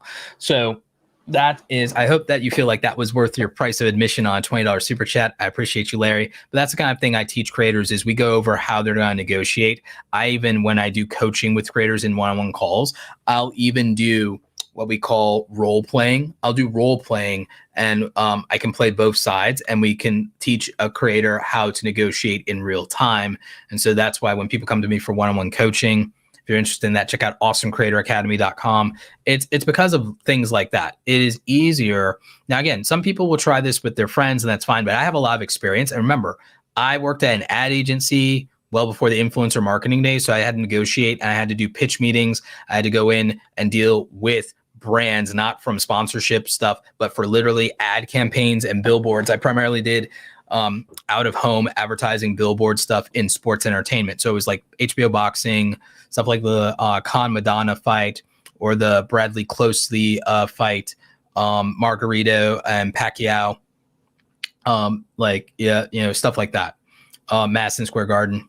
So when you are negotiating with brands, you have to understand the aspects of negotiating and realizing that there's one of two things potentially happening in that situation. The lower price is either because they don't have the budget, and you can ask what that looks like, or it's that there are things they have the budget for, but they're saying coming down in price because they're like, this is worth this much money to us. So, okay, but I want this higher price. So what is worth that? What do I have to give you to get that? What would get a yes to the deal that I proposed? What would get a yes to the price that I proposed? What would yes look like for that? Okay, I can deliver on that. Or here's how I can deliver on that. Or you know what? We can do this deal now, but I'm going to get you what you need to get that price back up. And so, yeah, that's all it really is.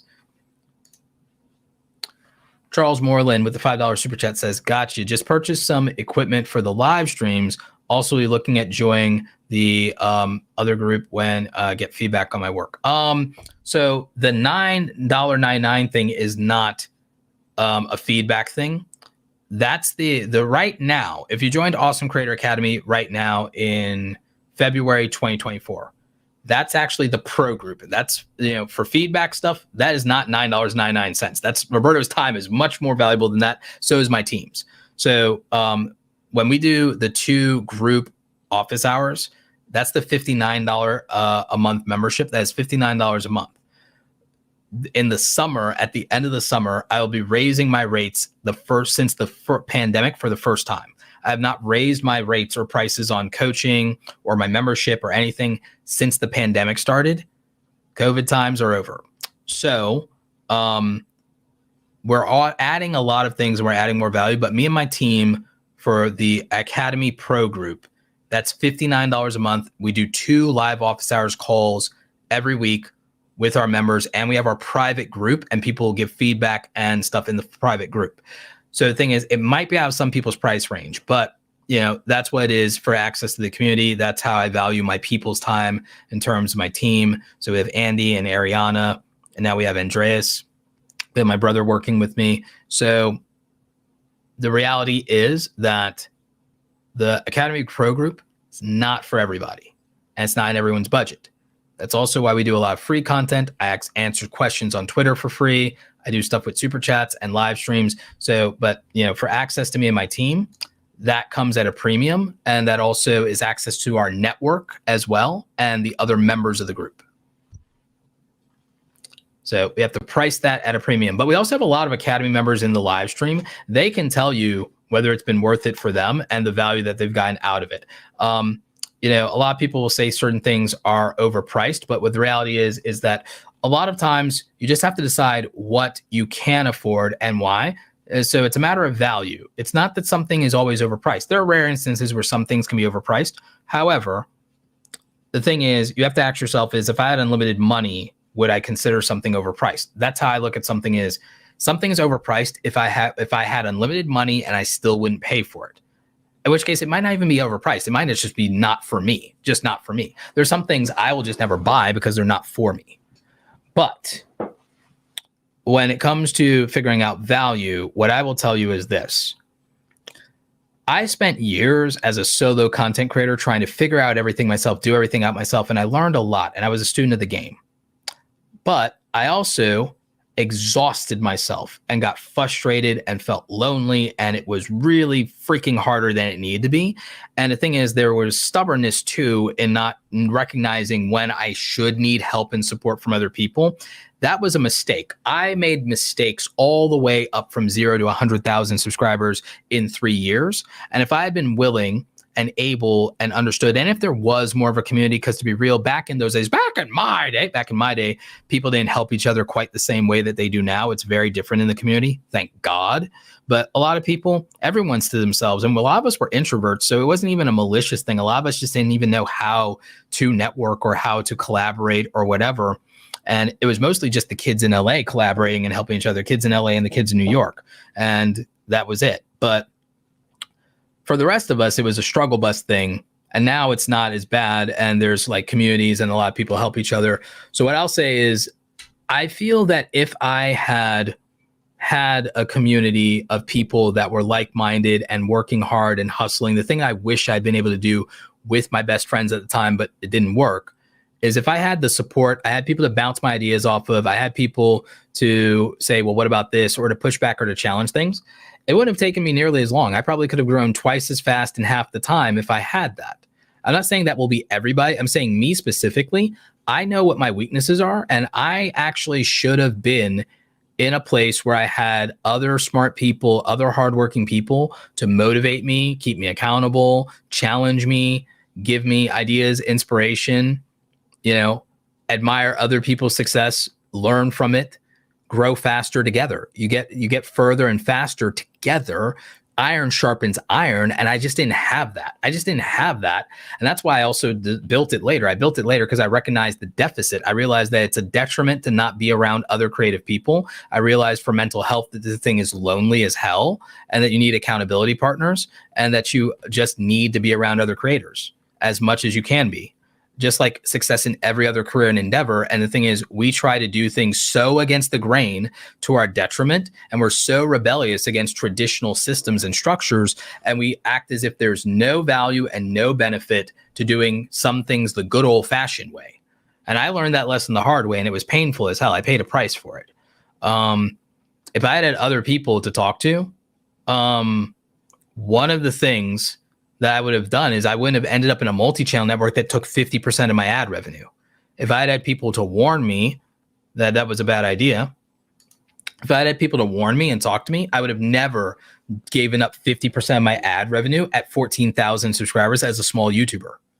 And so I got taken advantage of and for a ride there. If anything, that's my villain origin story as to why I help creators today, is because I lost 50% of my ad revenue in a multi-year contract, joining a YouTube multi-channel network and MCN that promised to help me get brand deals, promised to help me collab with other people, promised to help me grow. And they did none of the things. They did none of those things. And for years, they got 50% of my ad revenue. Then I was able to negotiate to get down to 10%.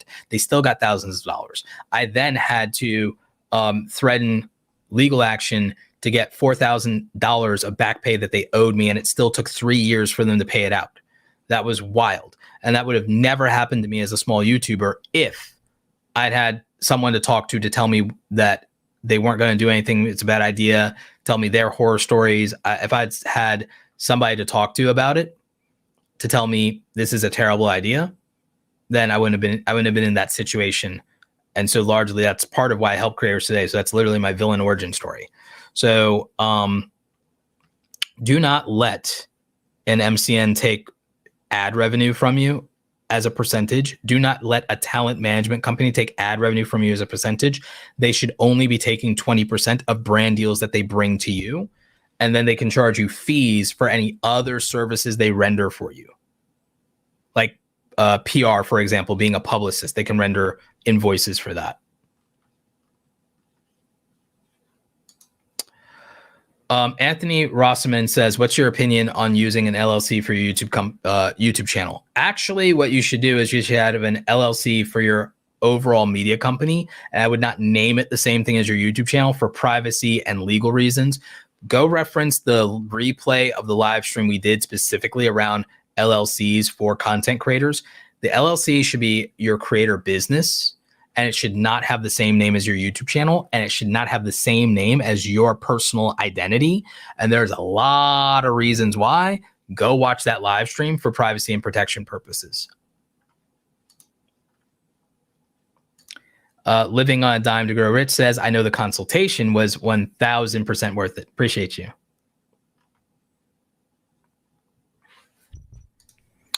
Charles says, oh, my mistake. I want to get the most out of the information. I already have the starter kit and I just kind of want to make the right moves without guessing all the time.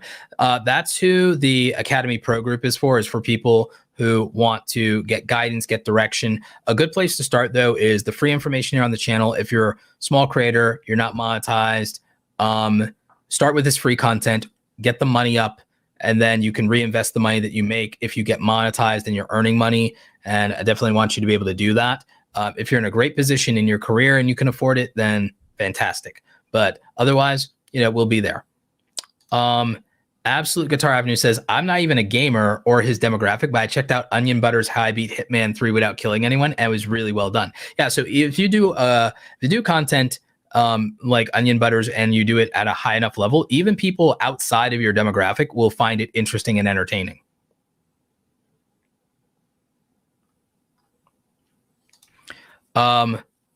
Leslyn Moore says, I have no idea how to do any of the technical stuff, including thumbnails and editing, so I'm just doing anything.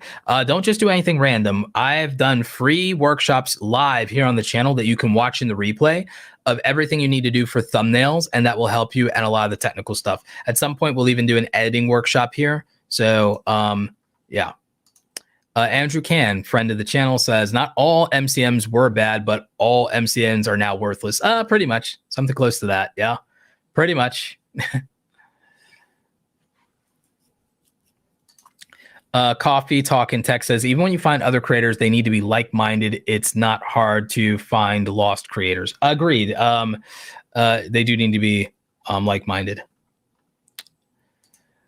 Green Greg says, what live stream is that you mentioned? It is the one on setting up a successful YouTube channel. It has LLC in the title. So if you go to live stream, it's probably about last week, and it's probably 3 live streams back or so. You should be able to find it.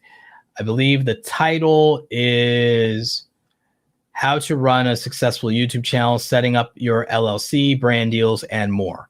And so that one was from a couple of days ago. That one was on January 29th, I believe. So you can go ahead and find that in the live replays and check that out.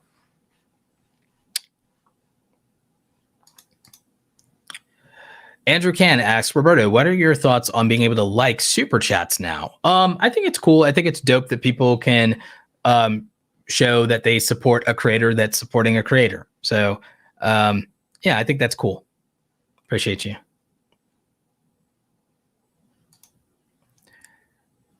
Tony Romero says, definitely will be applying a lot of what I've learned from the stream myself. Thank you for your time. Found you on Twitter. Glad I showed up. Absolutely appreciate you, Tony. Let's see.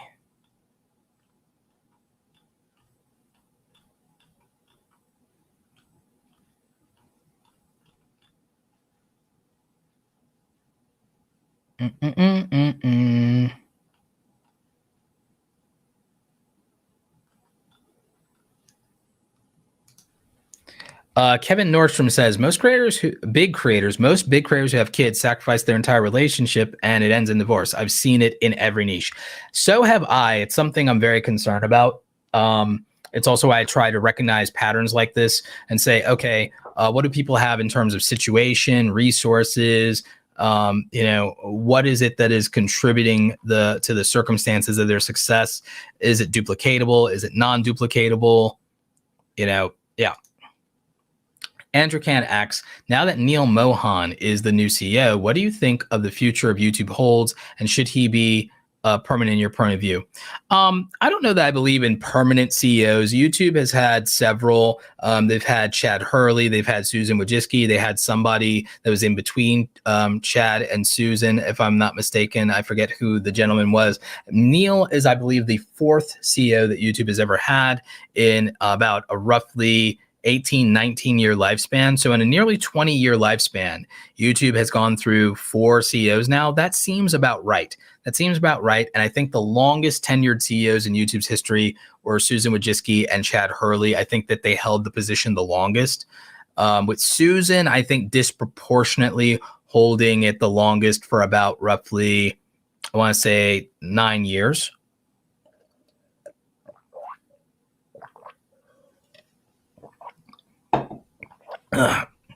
Neil is still temp/interim CEO, and that's why you ask. I think that he should be put in that position for as long as he wants to hold it. I think that Neil Mohan has a great vision for YouTube, a great understanding of the creator economy, a great understanding of the intersectionality between audiences, advertisers, creators, and the platform. I think Neil's heart and head are both in the right place. I enjoyed talking to him in New York at the Made on YouTube event. They did a creator dinner. I got to talk with him with a lot of other creators and spend time with him.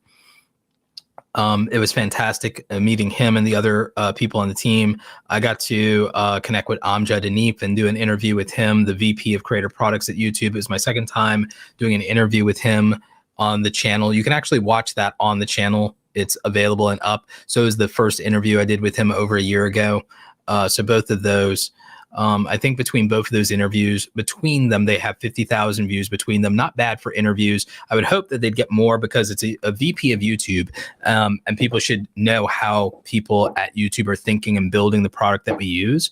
But I also understand that interviews aren't everybody's thing, and that they think it's just a softball for the company, or that I'm like a YouTube shill or something, but whatever.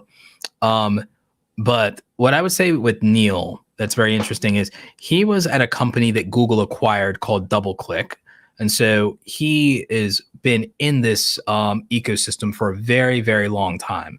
And he's come up through the ranks, and he has been fantastic in every role that he's ever played. I see very few people that play the game as well as long as Neil.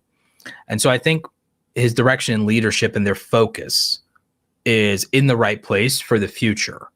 And I think that it's fantastic that they've gotten 3 million people into the YouTube Partner Program. They've gotten 100 million people subscribed to YouTube Premium and YouTube Music. So they're coming for Spotify in that regard. I think that as much as I have criticisms about YouTube Shorts, they've proven their mettle and they have been disruptive. I do think that eventually consolidation happens. I don't necessarily see a path forward for TikTok, especially with TikTok being closed off to India and the rapid population expansion there for online and content and creators. AI, voice dubbing, opening up Eastern markets to Western audiences and vice versa. Future looks bright. I think Neil Mohan should be in that seat for as long as he wants to be there. I think that his vision for the future of YouTube and the creator economy is very much on the right track. I think he's incredibly thoughtful. I think he's a very smart guy. And I think that his understanding of creators is probably as close to it can be without being a creator yourself. I think he's about as close as it can be. They had to pay him. He's such a talent that they had to give him like $100 million to stay at Google. He's such a talent in the industry that he's like, Joe Rogan. He's like, Tom Brady. You have to give the guy nine figures to keep him on board and to make sure he doesn't go to the competitors. And you do not want that man working for your competitor. You do not want to compete with him. Like, that says everything I think you need to know, to be honest with you. So Rob B, thank you for the $20 super chat, brother. Hey, Roberto, how do you go about building a money plan for a niche? I'm thinking about making Star Wars or Call of Duty channel. So when you use someone else's intellectual property, it does limit some things you can do with, like, regard to merchandise and everything like that. You want to go culture instead of logo. That's why my thing is creator, and why I'm making other cool creator merch stuff I have planned instead of it being my logo and everything like that. You won't really see my logo on this stuff. And why? Because you want to go with culture, especially if you use someone else's intellectual property. So it's Star Wars. The monetization plan, the foundation of it is going to be, unfortunately, AdSense and sponsors to begin with for Star Wars or Call of Duty. I would say that Star Wars has more of a capacity than Call of Duty. I think that there's enough IP in Star Wars to have leverage for views than there is Call of Duty. So if you have to choose between Star Wars and Call of Duty, pick Star Wars, my friend. And not just because I love Star Wars. I was a big Call of Duty player back in the day too. I was Black Ops 2, Modern Warfare 3. But what I will tell you, straight up, no cap, what I will tell you, Star Wars has much more potential and capacity. There's more things to talk about, and there's more leverage. And if you do it properly, the business model will be AdSense. It will be donations and fan funding. It will be things like YouTube channel members. It will be all of those things. There are ways to get away with doing merchandise without doing licensing if you are clever and smart about culture and nostalgia and stuff like that. So there are ways to handle that properly. Star Wars Theory has done it successfully. Whether people love him or hate him, he's built the business model correctly. So there is that aspect of it. And the other thing you can do is you could get support for something that you make that's original, that Star Wars fans would also love, because it has the things that they love about Star Wars in it. So I would plan that accordingly.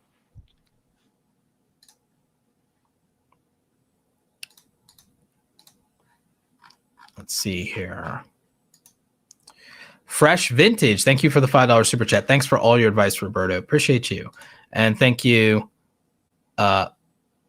Leslyn Moore, for the $5 super chat, or super sticker, it looks like, as well. Yep, appreciate all of you. Appreciate all of you.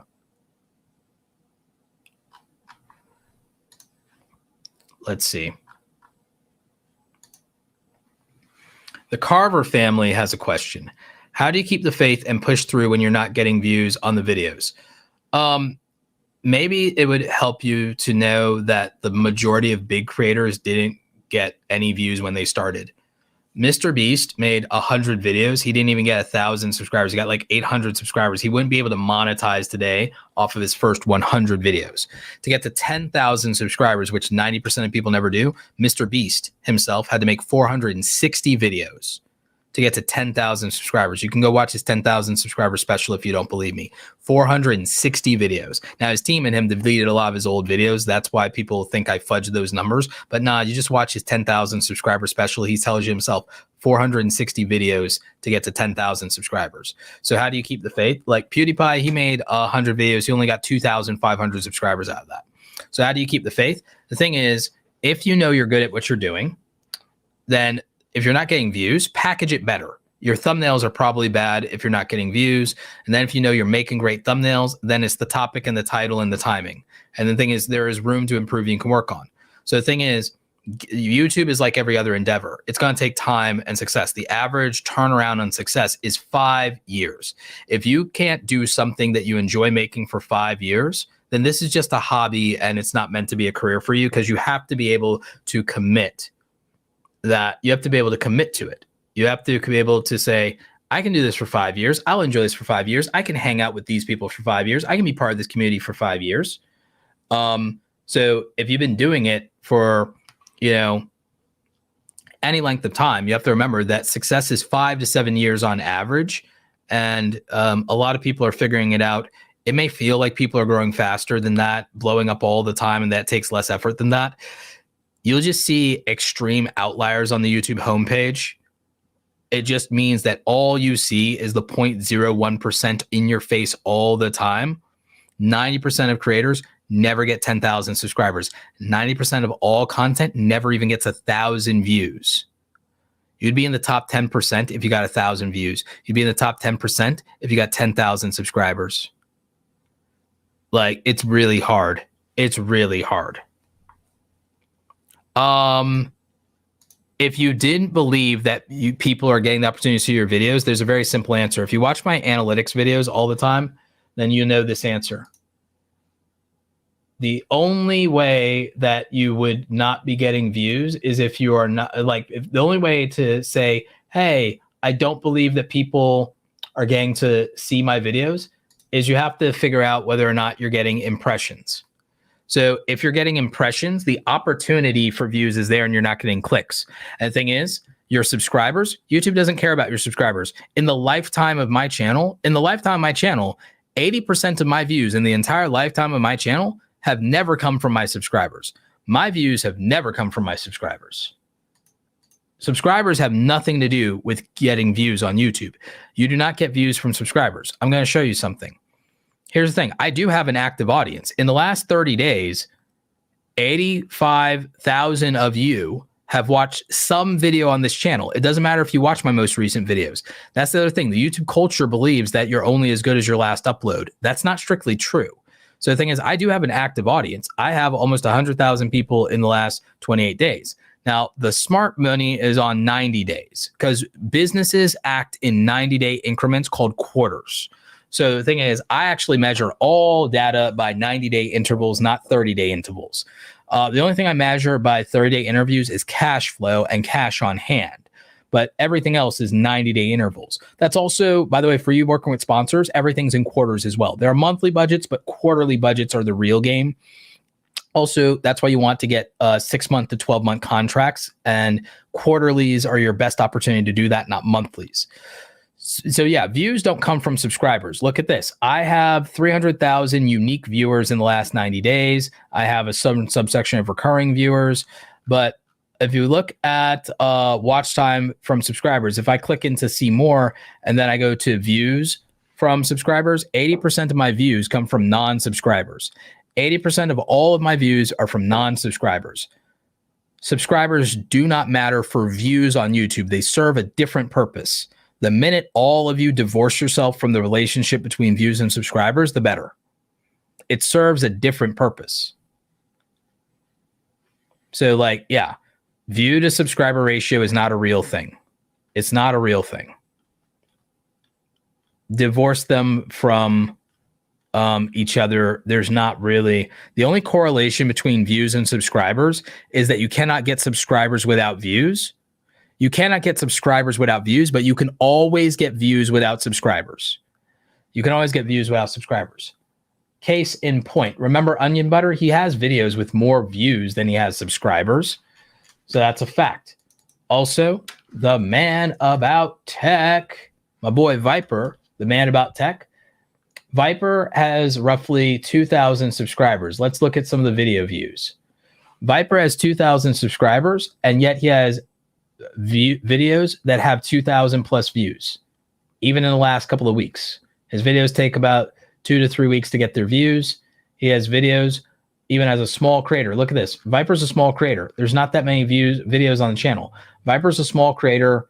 He's done 64 videos. He hasn't even done 100 videos on the channel. He hasn't even done 100 videos on channel. And look at this. This has nothing to do with view to sub ratio. He gets views that exceed the number of subscribers he has. You do not need subscribers to get views. All of you have to get out of your head this expectation of, oh, I want my subscribers to watch my videos. Oh, I want my subscribers to watch your videos. I promise you that even the biggest creators, most of their views are coming from non-subscribers. That's why they're still growing. That's why they're still growing. A view is a view. A view is a view. Stop worrying about whether your subscribers are watching you. There are exceptions. Some people get their views from their subs. There are exceptions, but the majority rule is that you do not get the views from the subscribers. Green Greg says, I have over 66,000 subscribers and I don't get as many views as I got when I had only 18,000 subscribers. Views are decided by value. Value is determined by topic, title, thumbnail, and timing.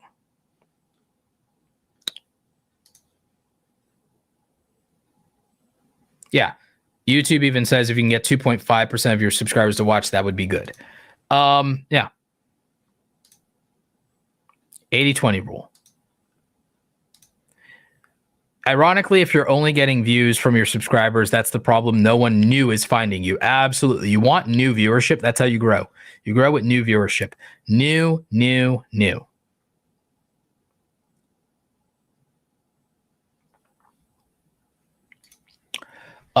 have an interesting question here from CJ. CJ says, Roberto, what's your thoughts on what makes a long-form history documentary style on YouTube channel successful?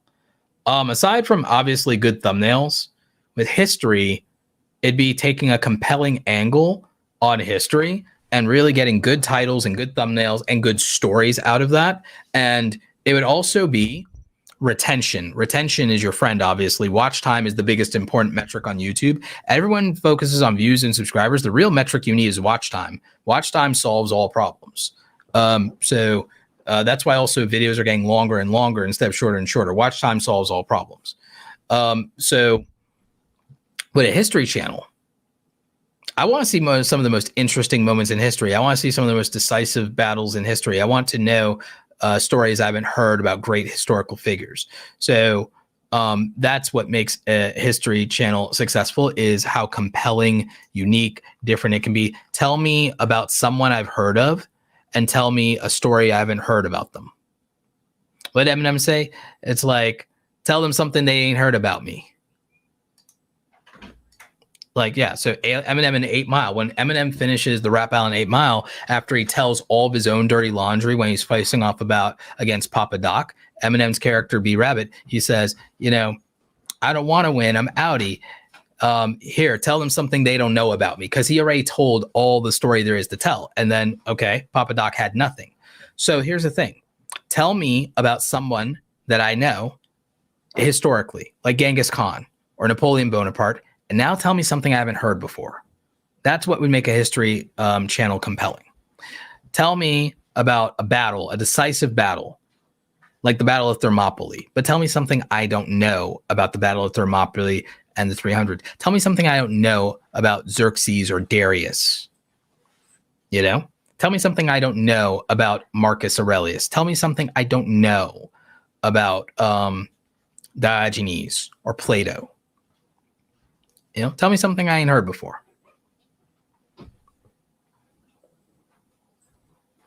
So we have Nomi's Kitchen. Roberto, you've always said it's a marathon, not a sprint. But how do you deal with getting too many views too quickly? I feel like I'm an imposter and I'm scared of letting my subscribers down. What you do is you just do the best you can with what you have where you are. You show up the best you can. And you say that not letting people down is just showing up and doing my best that I'm capable of right now. So you just reframe your relationship with the story that you're telling yourself. And people are not telling you that you're letting them down. Take your audience's word for it that you're doing fine and that they love you. Like when people are telling you, hey, you're doing fine. Hey, I appreciate you. Take their word for it. Take their word for it. That's what I do with all of you. The reason that I don't ever feel, overwhelmingly, I still feel imposter syndrome from time to time. But the reason I don't feel a heavy, overwhelming burden of imposter syndrome, no matter how things are going, is my brand partners and sponsors tell me what a wonderful job I do for them and all the results I prove for them and how grateful they are for the partnership. So I take their word for it because they're wonderful people. I get super chats and I get support from all of you. I get these wonderful comments every day from all of you, overwhelmingly positive sentiment. And it tells me you value me, you respect me, you appreciate me. I must be doing something right. I'm taking your word for it. When the voice in your head is telling you all the wrong things, listen to the people who care about you and take their word for it. When you can't trust yourself, trust the people around you to tell you that you're doing the right thing. And that's a lesson, not just for content, that's a lesson for life.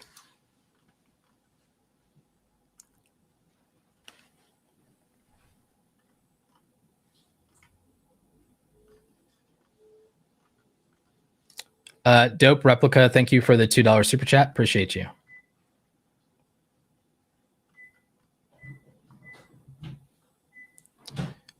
Andrew Can says, discipline has carried me far on YouTube when motivation has failed. Yep, that's a Roberto Blake quote. When motivation fails you, discipline will not. When motivation fails you, discipline will not. That is a straight up Roberto Blake quote.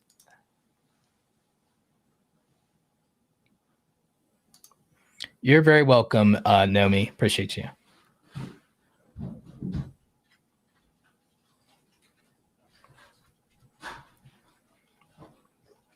Yep.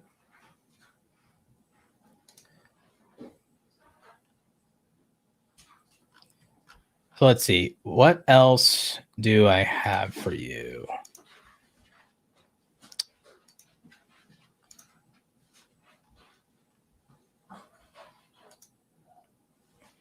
I want to walk you through this other thing real quick, and then I think we can wrap up for the live stream this evening. So the concept of, in this case, this is both Ikigai and Kaizen combined, because these are the things you should improve on. These are things you should improve on, is the value that you offer to people, the quality, the high effort in the strategy, and you should really look at your monetization. And so this Venn diagram is to some degree for optimal growth. Now, I would also say that you can go effort, value, quality, consistency as well. I have a Venn diagram for that I post in Twitter all the time. But I think this one is really good. And these are areas you would improve in 1% all the time in terms of Kaizen. It's like value. How do I package better? So that's topic, title, thumbnail, timing. So that's ideation and packaging. Ideation and packaging is where the perception of value is going to be. Strategy is ideation and depth and understanding your niche, your audience avatar, your subject matter, all those things. Quality is going to be things like production, presentation, editing, its style, storytelling, structure, scripting, that sort of thing. Monetization, optimizing around the business model, keeping the lights on and the bill collectors happy, investing back into the content. So ultimately, these are areas that we'd always want to improve in. And the overlap of these things are impact, income, innovation, influence. So I think that this kind of helps you to just kind of better understand. Thank you, Lone Wolf and Cub Kung Fu, Anthony. Appreciate this talk. Thanks, everyone. Yep, absolutely. And so I think this just helps give you perspective that you may not have. And I think that the perspective can be incredibly impactful and valuable. Gives us focus, gives us purpose, gives us direction. So again, just something to think about.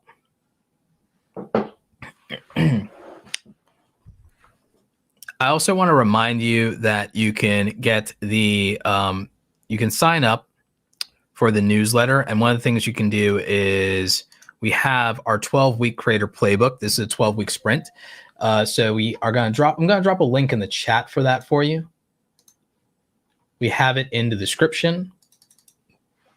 I'm going to drop the link to the 12-week creator playbook in the chat. So there you go. Oh, wait. I did one thing wrong with that. It's that you have to get it from robertoblake.com/YT playbook. That's a typo. So I'll do it again for you. That's my bad. And I'll save it in the description. So robertoblake.com/YT playbook as in YouTube. So we'll just drop the proper link in the chat and in the description for you. So with the 12-week playbook, we kind of give you an outline for how to become a better content creator. And we give you these assignments. What we do is we give you a focus. We tell you something to focus on. We give you a resource that you can actually use, and then an assignment that you can complete. And so by going through these different weeks, you can do these sprints, and then you can see improvement by doing these sprints.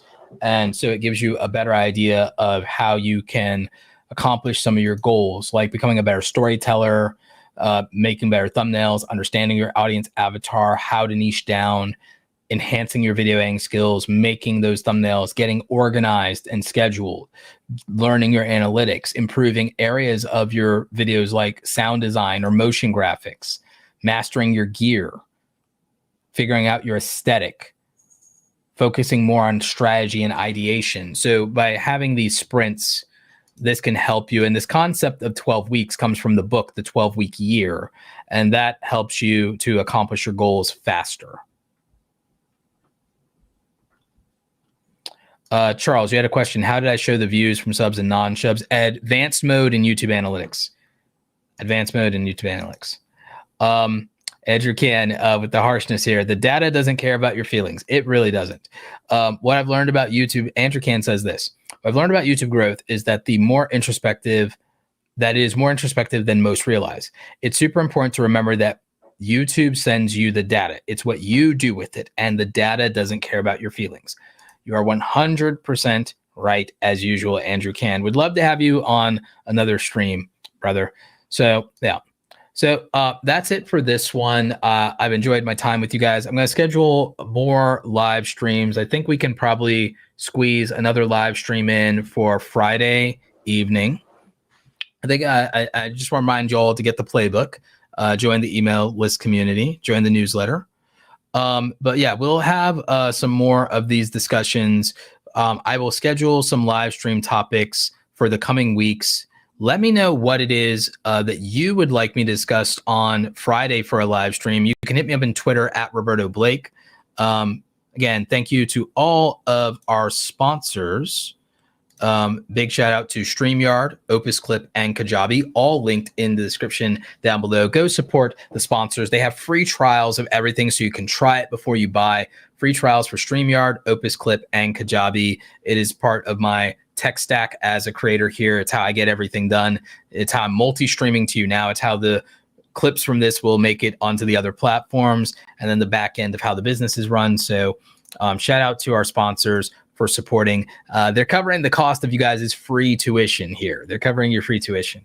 So we're going to end it on that. And we're also going to end everything, of course, with closing out with the book trailer for my book, Create Something Awesome, How Creators Are Profiting from Their Passion in the Creator Academy. You can get this in Amazon. If you've already bought the book, please leave it a rating and a review in Amazon and Goodreads. We need those 5-star ratings. And of course, if you haven't bought before, you can get it at Amazon, Barnes & Noble, and wherever books are sold. We're going to close out with the trailer. Thank you, everybody. And remember, if you want to know, if you want to tell me what you want me to cover on Friday's live stream, you want topics for Friday's live stream or even next week's live stream, hit me up on Twitter at Roberto Blake. I'm verified everywhere. So thanks so much, everybody. We'll catch you next time. I finally did it. I finished my book, Create Something Awesome, How Content Creators Are Profiting from Their Passion in the Creator Economy. The book is available now in paperback and in Kindle, where you can read it on any e-reader or device. And I'm really excited about this. The audiobook is coming soon, probably October 2022. Oh my God, it's so great to be able to have this book done, put it up on the bookshelf, and to know that all of you who appreciate it, you want to hear what I have to say about the creator economy, becoming a full-time content creator, and what the experience and lifestyle of being a content creator actually is like. This is the book. I put 20 chapters in here of the most important things I think that content creators could be focusing on today. I talk about the mental health aspect of being a content creator, getting discouraged, imposter syndrome, not charging what you're worth, and mostly actionable advice around monetizing your content properly, but also how to build an audience on your authenticity and what it's really like to start from zero, even today. So if you're interested, make sure you're checking out the book. You can order it on Amazon. You also probably order it in a lot of other places like Barnes & Noble, and it will be coming to other bookstores soon. Really excited about it. Thank you for all the support and love around the book and the positive reviews. Now go ahead and pick it up and make sure you go out there and create something awesome today.